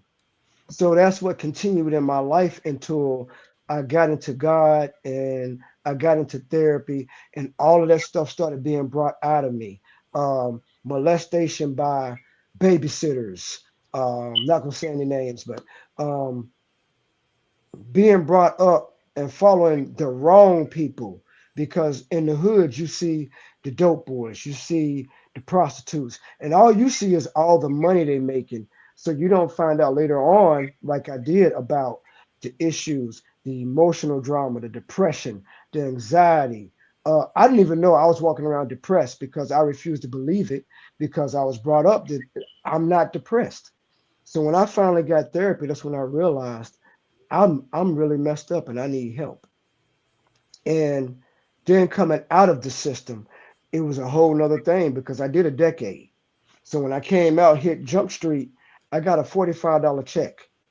Thank God I had my father and a couple people in place who stood by me. Grounding and foundation is everything. And I am so thankful for them because it's because of them who stuck with me and wrote letters and came to visit and let each prison that they shipped me off to know that he's got people out there. That helped me start turning things around. And me and my father, like, we're the best friends now. Back then, we were so much alike. We bumped heads. We couldn't stand each other. It was constant arguing. Now, that's my ace boon coon. And you put all that together and then you walk out, even though I took a lot of classes. But long story short, coming out where we're at today, it's a lot of people that come out and they can't find the resources and revenues. They can't get help and they're running into brick walls. And that's why I'm thankful to be a peer support today so that I'm able to help people maneuver and not go through everything that I went through coming out. I'm able to talk to guys and women today and tell them it's okay to know that you're going through things. But you have somebody here that you can talk to. You have somebody that can walk you through the steps. You have somebody to lean on. And that's why I'm thankful for being part of Earn Your Wings because I've had to learn, last thing, I had prideful strength. I was strong. I stand on my own 2 feet. I'm not telling nobody I'm suffering. I'm not telling nobody my bills are due. And I had to learn that that was very foolish. If you don't let nobody know and you don't address nobody, nobody knows to help you. So that's the word that I just want to leave everybody with. Don't hold it in because you're destroying yourself and you're not being the person that you really can be. If speak to a man, speak to a woman, speak to a therapist, speak to a group, but that's what we're here for because I would hate to see anybody go through any other things that I've gone through. I'm 50 and I'm just starting to get it together. Yes. It is never too late to get it together. It is never too late to get it together. And I'm so grateful for you. I met you at the Crime Survivors March in September. It was a phenomenal event. It was life-changing. Incredible. Yes, and you were just so magnetic you were just pumped up and was talking to everybody and we instantly hit it off. We hung out for the rest of the march with our different groups. And I was just like, I have to keep up with this man. And we live in the same city. So, and we just been off from there. And look, I thought I was on stage out there. Like, I don't know, the spirit hit me and pew, I was gone. The whole day I was pew. Yeah. So I'm really glad that we met. Like this is a phenomenal group and I'm glad to be a part of it. I am glad to have you as part of it because again, as I said earlier with Roderick, we need men. We need men in the community with us. You have no idea the impact you make, and you won't know if you're not out there making an impact. That's right. Not doing nothing. And I enjoyed having the opportunity to right my wrongs and have youngins come up and say, "Hey, you ain't got to do this. Right. You got all this stuff. You got all these avenues, vocational rehabilitation, yada, yada, yada, yada. Let's get you in a profession that's legal so you don't have to worry about any other issues because life is hard enough as it is." Mm-hmm. Yep. And coming out of incarceration does not make it any better. There's more laws that are protecting those that have been formerly incarcerated, but not everybody is taking the line to help people that have been formerly incarcerated. Just because especially the ones that have been mental health. Exactly. Well, thank you so much, Mandre. We really, really appreciate you being a part, for being on the board with BVP Project Safe Haven and just jumping right in to help anybody and promoting the tour. Thank you. It's my joy. It is my joy. I'm glad to be here. Thank you. Thank you. Appreciate that.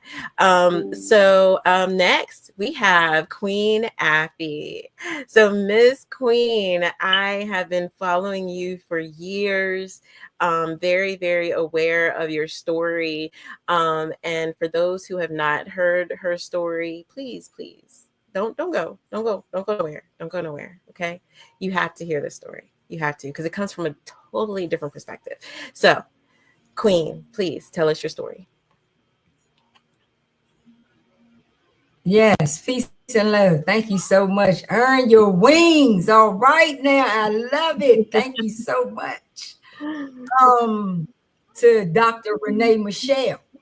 I'm so excited that she is so glad she is fully turn that thing around.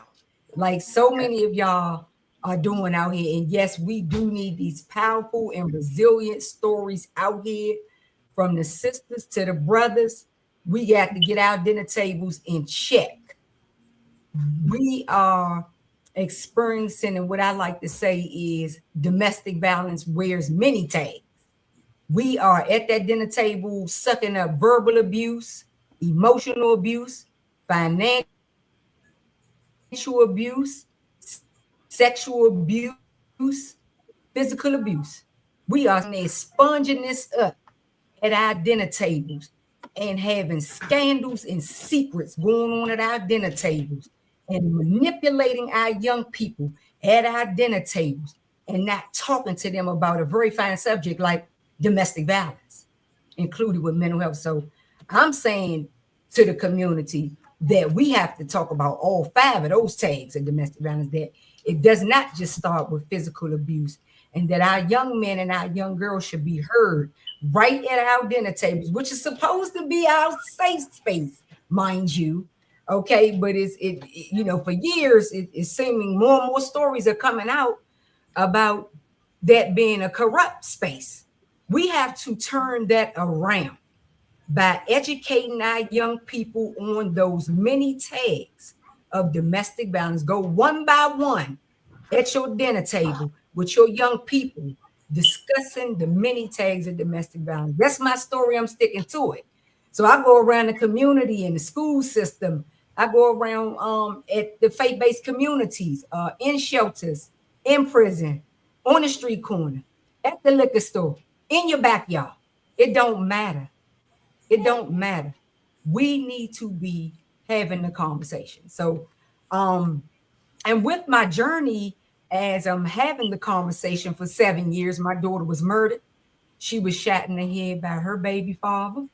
Y'all know when y'all start mixing up love and domestic violence, there's a whole lot of confusion going on up in there. Brains are manipulated, hearts are traumatized, and we don't know right from left when we be in these intimate partner relationships. And yes, it's red flags. There are many red flags, but let me tell you something about the victim. The victim, male or female, are brainwashed to believe that is love. So for us to sit there and say he or she is dumb or stupid for being in something like that, you need to get educated. It's something wrong with you. It's not anything wrong with this victim who's in that process. It's something wrong with you. We have got to learn to be more compassionate. My daughter was murdered. During that journey, I couldn't be no daggone mother. I had to be an advocate. I had to help my daughter understand, baby girl, this is the assignment that you gave me. She gave me an assignment to do when it came to this conversation. I wasn't going to talk about no domestic violence with nobody. But my daughter put me on a divine assignment. And she not here no more. Due to the same assignment that she put me on, divinely purposed by the Creator himself, put me on the journey, and I'm still talking about it. I'm still talking about it. The day of my daughter's murder, I had an event to do for the men, because I'm saying it to you like this, men hurt too. Men hurt too, and y'all better stop playing out here with our young men. these males at these dinner tables and telling them that they need to get over it and suck it up, and what you think you saw wasn't really what you saw. Y'all better stop manipulating the minds of our young brothers out here, because you're tearing them up. You're tearing them up. And I have 2 sons. And I have tore a man down. You hear me? I had 8 victims, male victims of domestic violence. Okay? So victim turn to abuser all the time. Victim turn to abuser all the time. We got to help one another in this conversation. This is not a gender-based conversation. If women are having babies in domestic violence relationships, they are victims of domestic violence, our young men and our young girls. We got to get it together. Now, I ain't coming on here to tell y'all no lie. I came on here to tell you what's real about this conversation. On the day of my daughter's murder, I had an event to do for the brothers, because I've been setting the brothers up to share their stories for 14 years. On the panel, sharing their story on podcasts, getting our brothers out there to talk about their stories when it comes to domestic violence. And I'm talking about childhood, adolescent, adulthood, and our elderly men that are suffering right now due to domestic violence from their own children. But anyway, I didn't cancel that event. I went to the event on the day of my daughter's murder. I went out there and I spoke to the men, and the men were sharing their story. Nobody really knew that my daughter was murdered on that day. Nobody knew. So if it was a time that we needed to have that conversation, that was the time that we needed to have that conversation.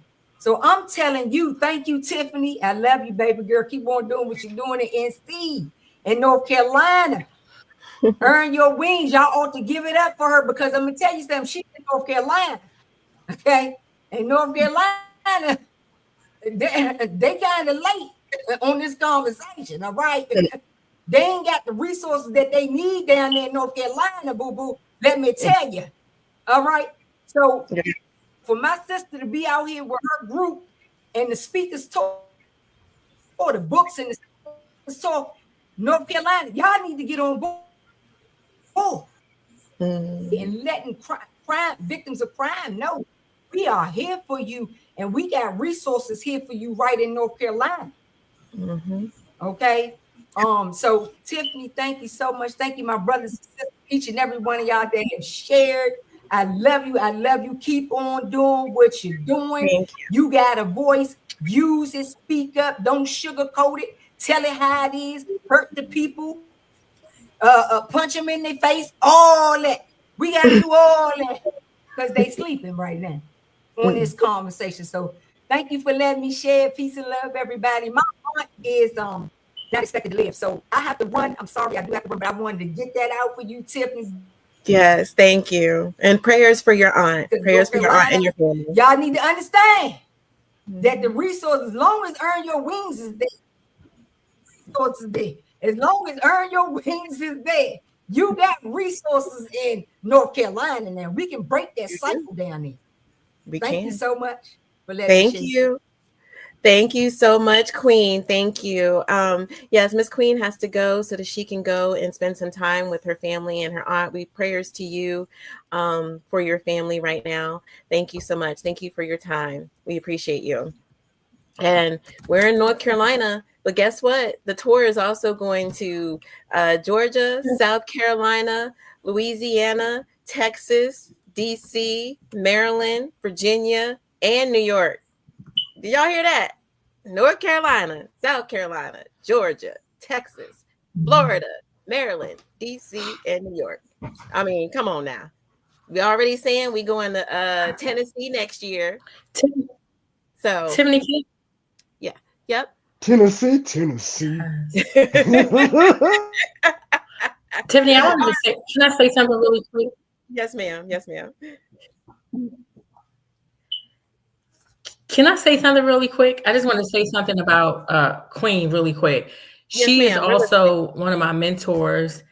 And she is the reason why I am on this journey right now. She's one of the reasons I'm on this journey and have done as much as I have done. She's got me into all the schools in DC and PG County, and she's contributed to so much of where I'm at now. So I wanted to give her flowers. I know she's gone, but she'll see this later, and she already knows how I feel about her because that's my sister.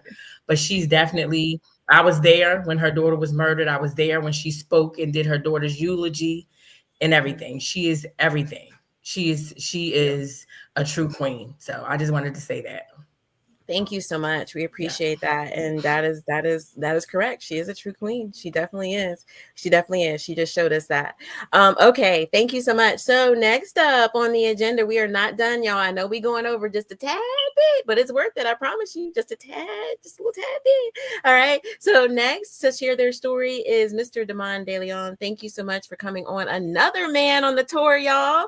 Another man on the tour. He is also a sponsor. He's going to be doing the self-defense and self-care event on April 12th. So make sure to y'all chime in to come out, learn some self-defense skills, some self-care. We're going to do some self-care activities. It's going to be very interactive. So come out, bring the family, make sure you dress comfortably and come out and learn some self-defense technique, learn more about self-care, learn about meditation, shop with the self-care and self-defense vendors and all that great stuff. We're going to have a great time. So Mr. Devon, please share your story with us.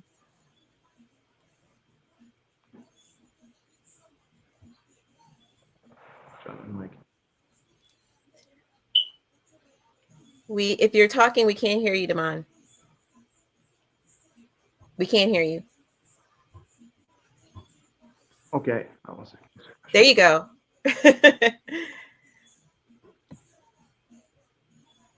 Uh-oh. Nope, we can't hear you. One second. We can hear you now. How about now? Yes. All right, sounds good. Thanks for having me. Good afternoon to you, Tiffany, and to the Earn Your Wings tour family. I'm glad to be here. Glad to be a part of the vision. I had the privilege. Again, my name is Damon DeLeon. I actually am the founder and chief instructor of Dark Lion Self Defense, and I had the privilege to meet Tiffany approximately 6 years ago, and I just logged onto her vision. I tapped into what she was doing, and I wanted to be a part of that. We had a mutual passion for domestic violence awareness, me learning from her and her expertise, being a survivor herself, and just me actually observing from the outside, being an external observant of what it does to family, friends, and loved ones. Just a little bit of background on myself. I actually have individuals that are close to me that have been victims of domestic violence. And my particular passion has been to be an advocate for it due to my observation, firsthand knowledge of seeing people on the decline from such a phenomenon.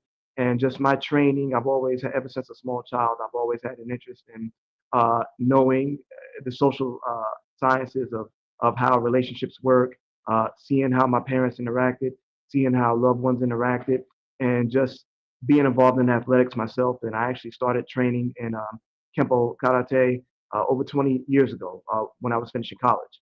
So I figured I would use my skills as a calling of what I've learned from the legal aspect of it to the practical aspect of it to actually train people to defend themselves. Now, self-defense is not just learning how to fight. I consider myself a peacemaker. I much rather use my mind to resolve situations. But self-defense actually starts from the mind knowing what to do in certain situations. There's a practical, physical component to it, but there's also a legal component to it. What happens after you actually have to do something to ensure your own survival? Or what do you do? How do you articulate justifiable homicide or injury to someone? There's a whole phenomenon nowadays that has been going on for some time now, because everyone says, "Hey, I got a gun. I'm gonna get my 22. I'm going to the range, etc." I'm like, yes, that's all good. Gun laws are great. You have the Second Amendment, which protects your rights with that. However, what happens after the fact? What do you do if you have to pull that trigger? You have to take another life, even in self-defense. How do you articulate what it is that you've done? When you have the adrenaline flowing and you're in the moment and you do something to survive, what takes place post event? So where I come into play, where I feel that I can be that piece in Earn Your Wings tour, is not only to teach individuals practical techniques how to survive, Nothing is 100% guaranteed. I don't consider myself a fighting war machine or anything like that. But I've acquired enough knowledge and accumulated enough tools over the years in my practicality to at least educate individuals on what they can do in certain situations, and then on the legal aspect, what they can do to actually ensure that, hey, they were justified. I actually relocated to Charlotte. I did undergrad here. I was in college and I just remained here. I actually like to tell people I became a man in Charlotte. I came here in my late teens, and now, 20 years later, I actually have learned a lot. Some through some bad decisions that I made, and some through some observation. But I actually grew up. Uh, I became a man here in Charlotte. I've had the opportunity to travel other places with my particular business. I've actually done self-defense sessions throughout North Carolina, South Carolina as well, parts of Virginia, and then parts of Georgia. So I've acquired a clientele, which I actually am working on growing. In addition to that, I also I worked as a former educator. I taught grades 6 through 12, primarily in the Title I school setting. So I've actually seen firsthand how domestic violence situations can roll over and affect children. It can affect the offspring when they actually see or experience any type of violence within the home. Everything starts within home. The home is the first place of education for any child, not the school, not a daycare, but it's always a home, not a college or any institution of higher learning. And with that, I also have transitioned. I now work in law enforcement. And with that being said, I have the opportunity to share my gift in a lot of other ways. I feel like I can actually be a vital asset to this vision of being a domestic violence and health and wellness advocate. I also serve as a health and wellness freelance editor for a church denominational publication that I actually am affiliated with called the Star of Zion. So monthly, I release articles, or I publish articles myself pertaining to certain aspects of taking care of oneself. Self care is important for those of us that are not too familiar with what health and wellness and self care actually is and how it connects to self defense. Be sure to actually message me. Be sure to come out this Saturday. I'm looking forward to seeing everyone. I'm looking forward to educating you all on what it is that we can do to just take that next step and not just bring awareness, but equip ourselves with the necessary tools to actually move forward. Again, my business is Dark Lion Self Defense. Again, Dark Lion Self Defense. Websites under construction that will be up soon.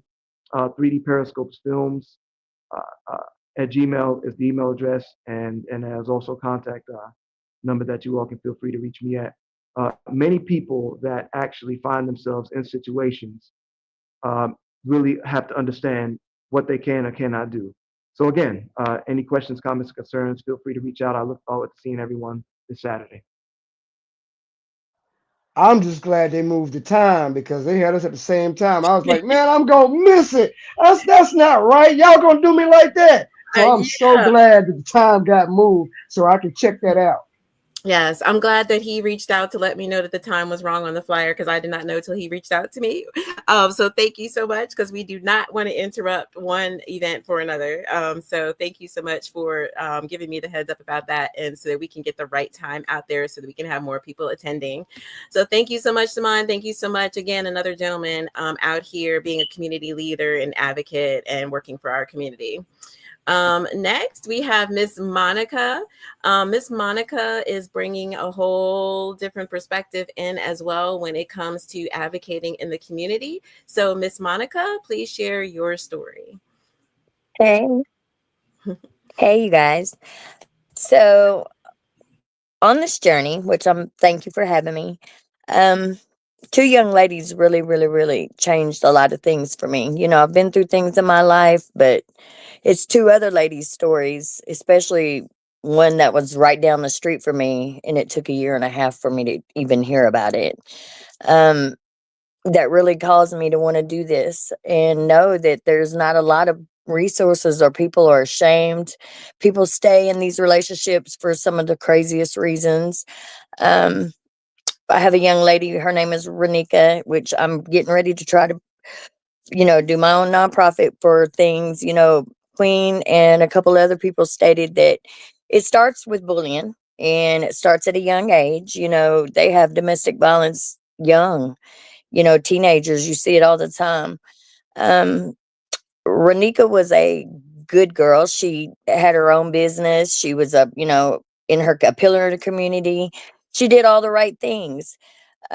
She went, got her protective order, called the police, got her paperwork, but it didn't save her. The night before she got killed, she her family, she was with her mom, which is a very good friend of mine. She too pushes me to make this happen, for her. It's been 4 years and her killer's on the loose. So um, the night before she got killed, Ronika and her mom had called the police because he was bamming on the door and being hateful and ugly. And he had done so many things, busted her windshield, broke her phones, done so many things, and threatened her, threatened her, threatened her. Well, they called the police and two officers came and nothing was done about it. Now, mind you, she had a protective order coming into play, and they should have tried to at least try to find him, keep her safe because they were calling, letting him know that he's coming, he's bothering us, you need to, keep us safe.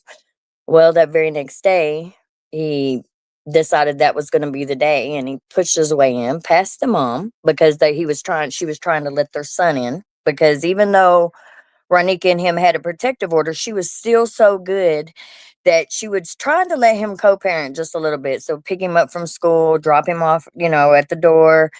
Grandmother would let him in, and when the grandmother opened the door, he pushed his way in. Not only was he after Ronika, but he shot her stepdad 3 times. Which God love him, he survived. And then he went into the bathroom right there in front of their 4-year-old and shot Ronika and killed her, and then ran out.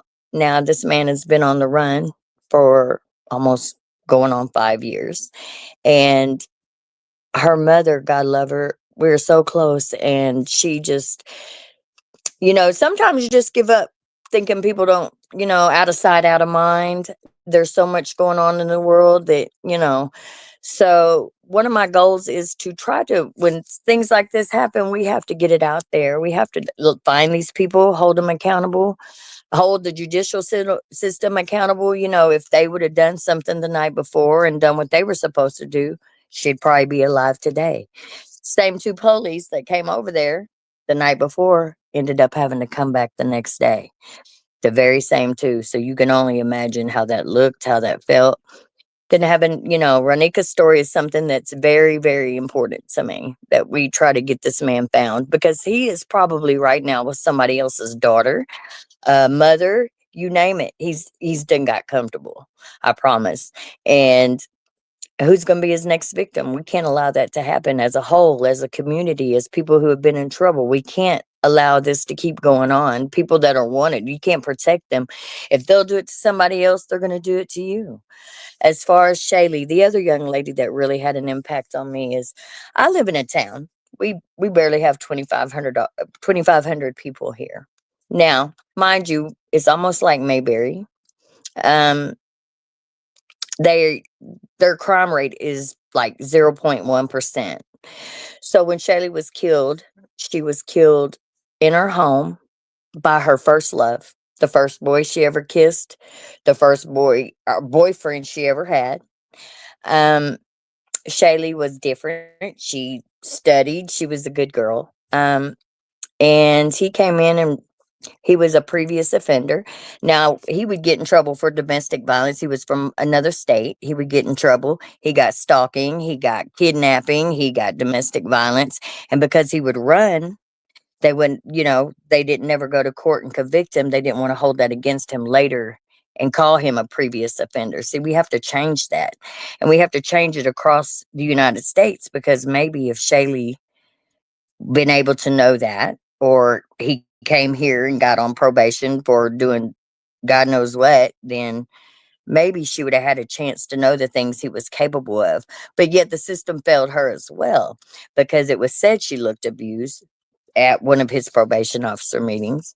They didn't do anything about it. If probation would have went in and seen the living conditions, there was no lights, no water. I mean, a mattress on the floor. That's not how you're supposed to be on probation. And if they would have went in to check and do their job, then that that may have saved her. He pulled a gun on a 7-year-old like a week before he killed her. Um, the police didn't bother to check it out or anything. He was a felon with a firearm, a machete, and marijuana when he was caught. Yet Shaylee lost her life. And if all of these things, all these steps would have been taken, Shaylee might not have lost her life. So I'm wanting to get it together and advocate for young ladies. Stop bullying in school. Suicide rate is a big deal. We start young, like these wonderful people on this podcast have stated. And it's got to be where they have resources. In my town, there's no resources.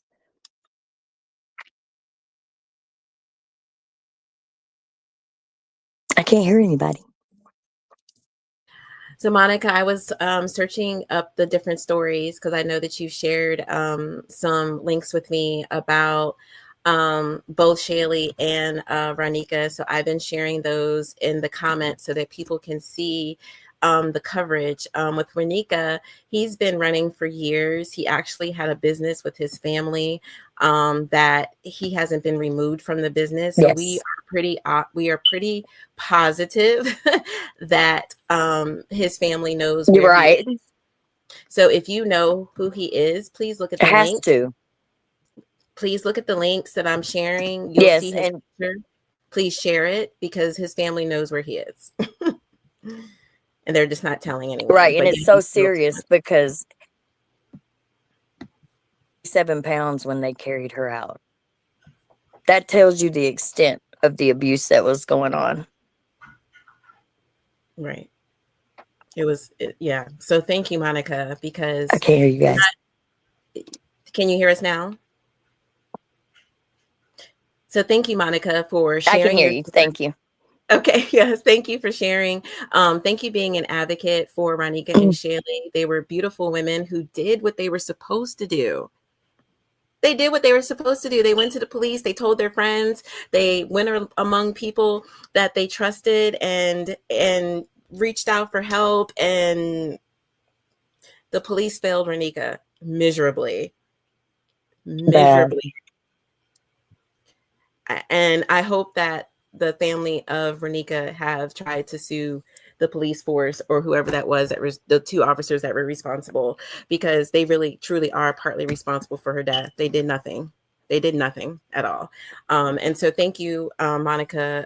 Everyone, you can look up both victims. You can see their stories. I did drop a couple of links. Monica, if you want to go to the live and drop a couple of links, because Monica has started a whole movement for these 2 young ladies. So thank you so much, Monica, for doing that. That is something that you have taken on. I see that people are saying thank you to you for sharing their story. It looks like someone may be family of one of the young ladies from their comment. So thank you so much for sharing their stories and being a voice for them, because they're no longer here to be a voice for themselves. That takes a lot to be able to do that. So thank you. I appreciate you. Next, we have Miss. Thank you, ladies. Thank you. We have Miss April. Miss April Jackson, thank you for contacting me today to let me know that I had missed your submission. So thank you. I appreciate that. We do not ever want to miss the opportunity for someone to share their story. So Miss April, please share your story with us.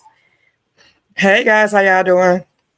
Hello. I'm bringing the real, but it's okay. It's okay. It's what I do. I am author April M. Jackson Hunter. I am a survivor of domestic violence as well as a sexual assault. The father of my kids, after leaving him, broke into my house with a gun and actually pulled the trigger. The gun jammed.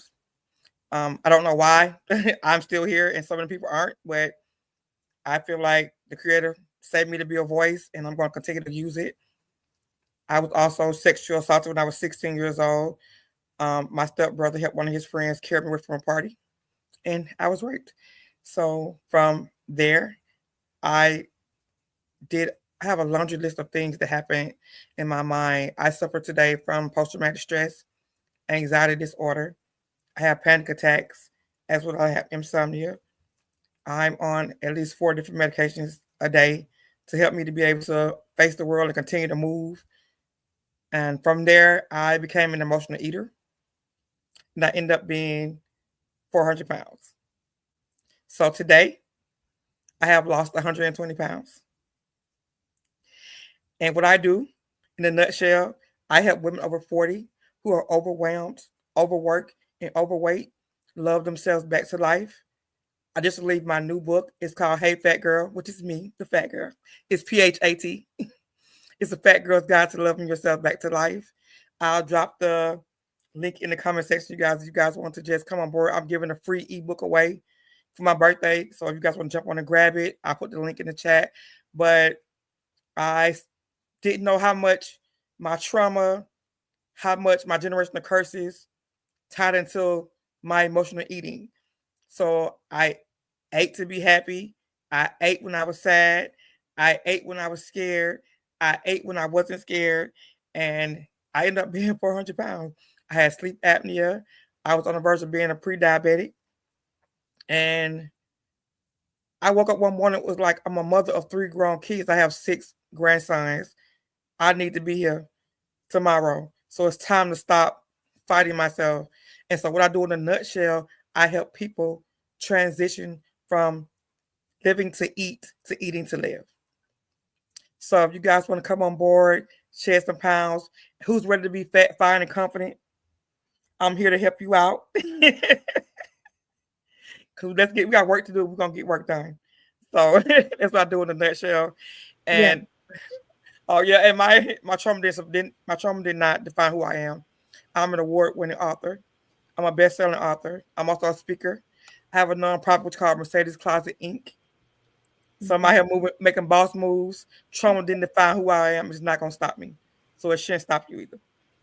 Yes. Thank you. Thank you so much for sharing that. I love that. We would love to have you officially on the tour because we might be able to add some workout stuff at each event or something. So I'm going to be hitting you up in a second, April, and be like, can you join the tour, ma'am? Because we need that. We need that. I'm already on the tour. You ain't got to say no more.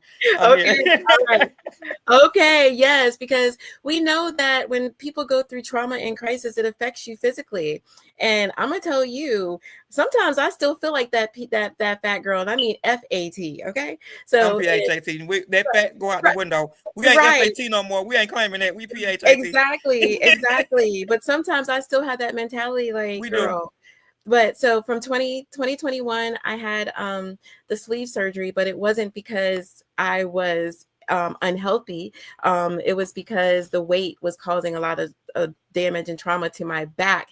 And so they said, we need you to lose weight. They told me 60, 70 pounds. Girl, I lost 110 pounds. And so I was like, I lost way too much weight. But so for y'all out there who talking about I'm too big, no, can y'all give me some of that? Because I would like to have about 10, 15 pounds back. I know that's weird to hear,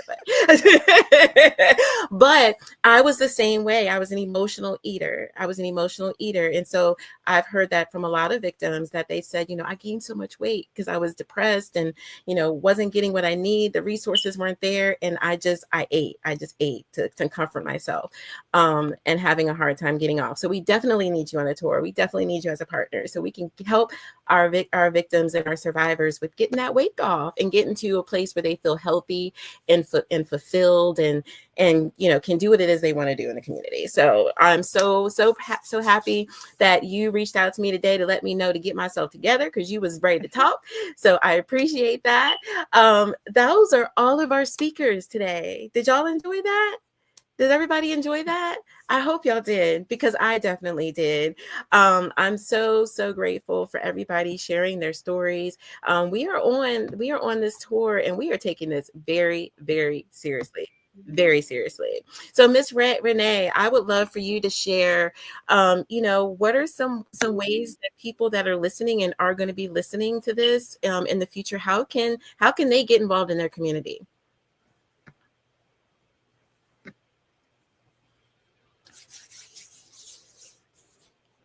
Miss Renee. Can y'all hear me? She just can't. Okay. Yeah, we can't hear Renee. Am I muted? Okay. There you go. There you go. I can hear you now. Can you unmute me? You're unmuted. Yeah, I can't unmute myself. Oh. Can you unmute me? We hear you. Yeah, you're not muted. Can you? We can hear you. Oh, okay. Could you repeat your question? I'm sorry, Yes. Tiffany. Could you repeat your No, question? no worries, no worries. Just wanted you to share how people can get involved in their community for whatever cause that they're passionate about. Um, I started just by speaking, by sharing my story. That was the first step. By sharing my story and letting everybody know, or whoever would listen, that I was no longer ashamed. I was no longer embarrassed, and that I needed to get the help, and that's what motivated me to get help for myself, because I was ashamed. Because it's a little stigma with us as people getting psychological help. And at first, I'm like, I'm not crazy. I'm not going to go to therapy. But therapy is definitely what helped me to get through all of my trauma. And this what I shared was 8 minutes worth of my story. I have so much more, but the therapy is definitely the first step that helped me to overcome. Well, speaking, sharing is the first thing that they need to do, is to get it off of them. And then secondly, definitely get the help that you need to help continue to move forward in the process. So that's what I did. I started sharing, and then I started, going to therapy, which I still go to therapy to this day. And it's helped me tremendously to get where I am now. And like the young lady that just spoke, I'm a best-selling author and all of that as well. And when I think about everything that I've been through and everything that I've come through and everything that I've done, I sometimes sit back and say, wow, really? I never let any of my past uh, pain or trauma stop me from my purpose. So that's what I would just share with them, to definitely speak out and get the help that you need. Yes, thank you. Thank you so much. Thank you. We appreciate that. Because You're welcome. help is there. Okay. We've got help Yes. we've shared the last 2 hours. You have all the help not all the help, but there are so many resources and services out there that are available. And so a lot of people, unfortunately, don't get out of situations the way they should, or they might not feel that they can get help. There is help out there. You just have to speak up. You just have to speak up and elevate your voice. Just open your mouth and tell someone you need help. Just tell someone that you trust, and that person hopefully will take the steps to help you. If not, you can always reach out to us, the Earn Your Wings Tour. You can also reach out to BVP Project Safe Haven. You can reach out to anybody that was on the platform tonight. They will help you in any way, shape, or form that we possibly can. And that's not a lie, and that's not a joke. If you need help, please speak up.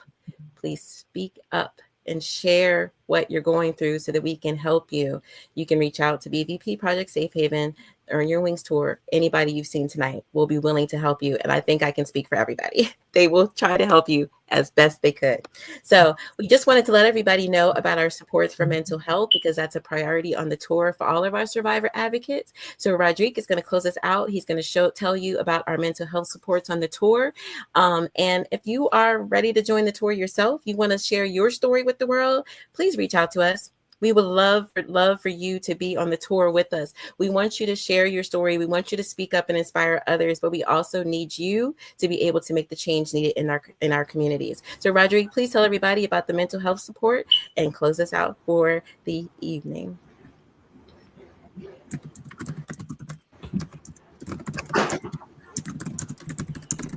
Sure. Thanks again, everybody, for sticking with us. I had an amazing time. I hope you did too. Shout out to everybody who shared their voice today on this platform. You guys mean the world to me. For mental health, we can be reached at eywcares@gmail.com. eywcares@gmail.com. I am a mental health liaison along with Emerald, my girl on here, and we, along with Mandre as well. We are going to be getting extremely busy, and we're going to be working hard to make sure you get yourself connected with a culturally competent therapist that you can relate to, and get that therapy in. We are changing the narrative, people. Take care of your mind, take care of your heart, and thank you everyone for coming out. I look forward to seeing you guys again, and we will connect. Yes. Thank you so much. Please, please, please go to the link for Earn Your Wings. Find out what it is that we are doing on the tour. Check out all of our events. Even if you can't attend in person, we need your support in other ways. Earn your wings. Yes, please. We have all earned our wings, and we want you to earn your wings as well. So join us on the tour. Please reach out to anybody that has shared their story tonight, and we look forward to seeing you during Crime Victims Week. Have a great night.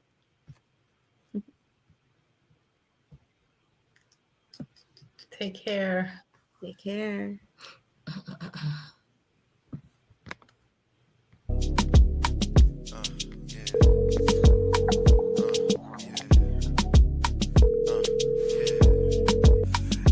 Hey guys, this is J-Lock. I'm sorry, but I won't be able to take your phone call. As a matter of fact, I won't be able to be reached for the whole week. I'm on my honeymoon and I'm doing the thing.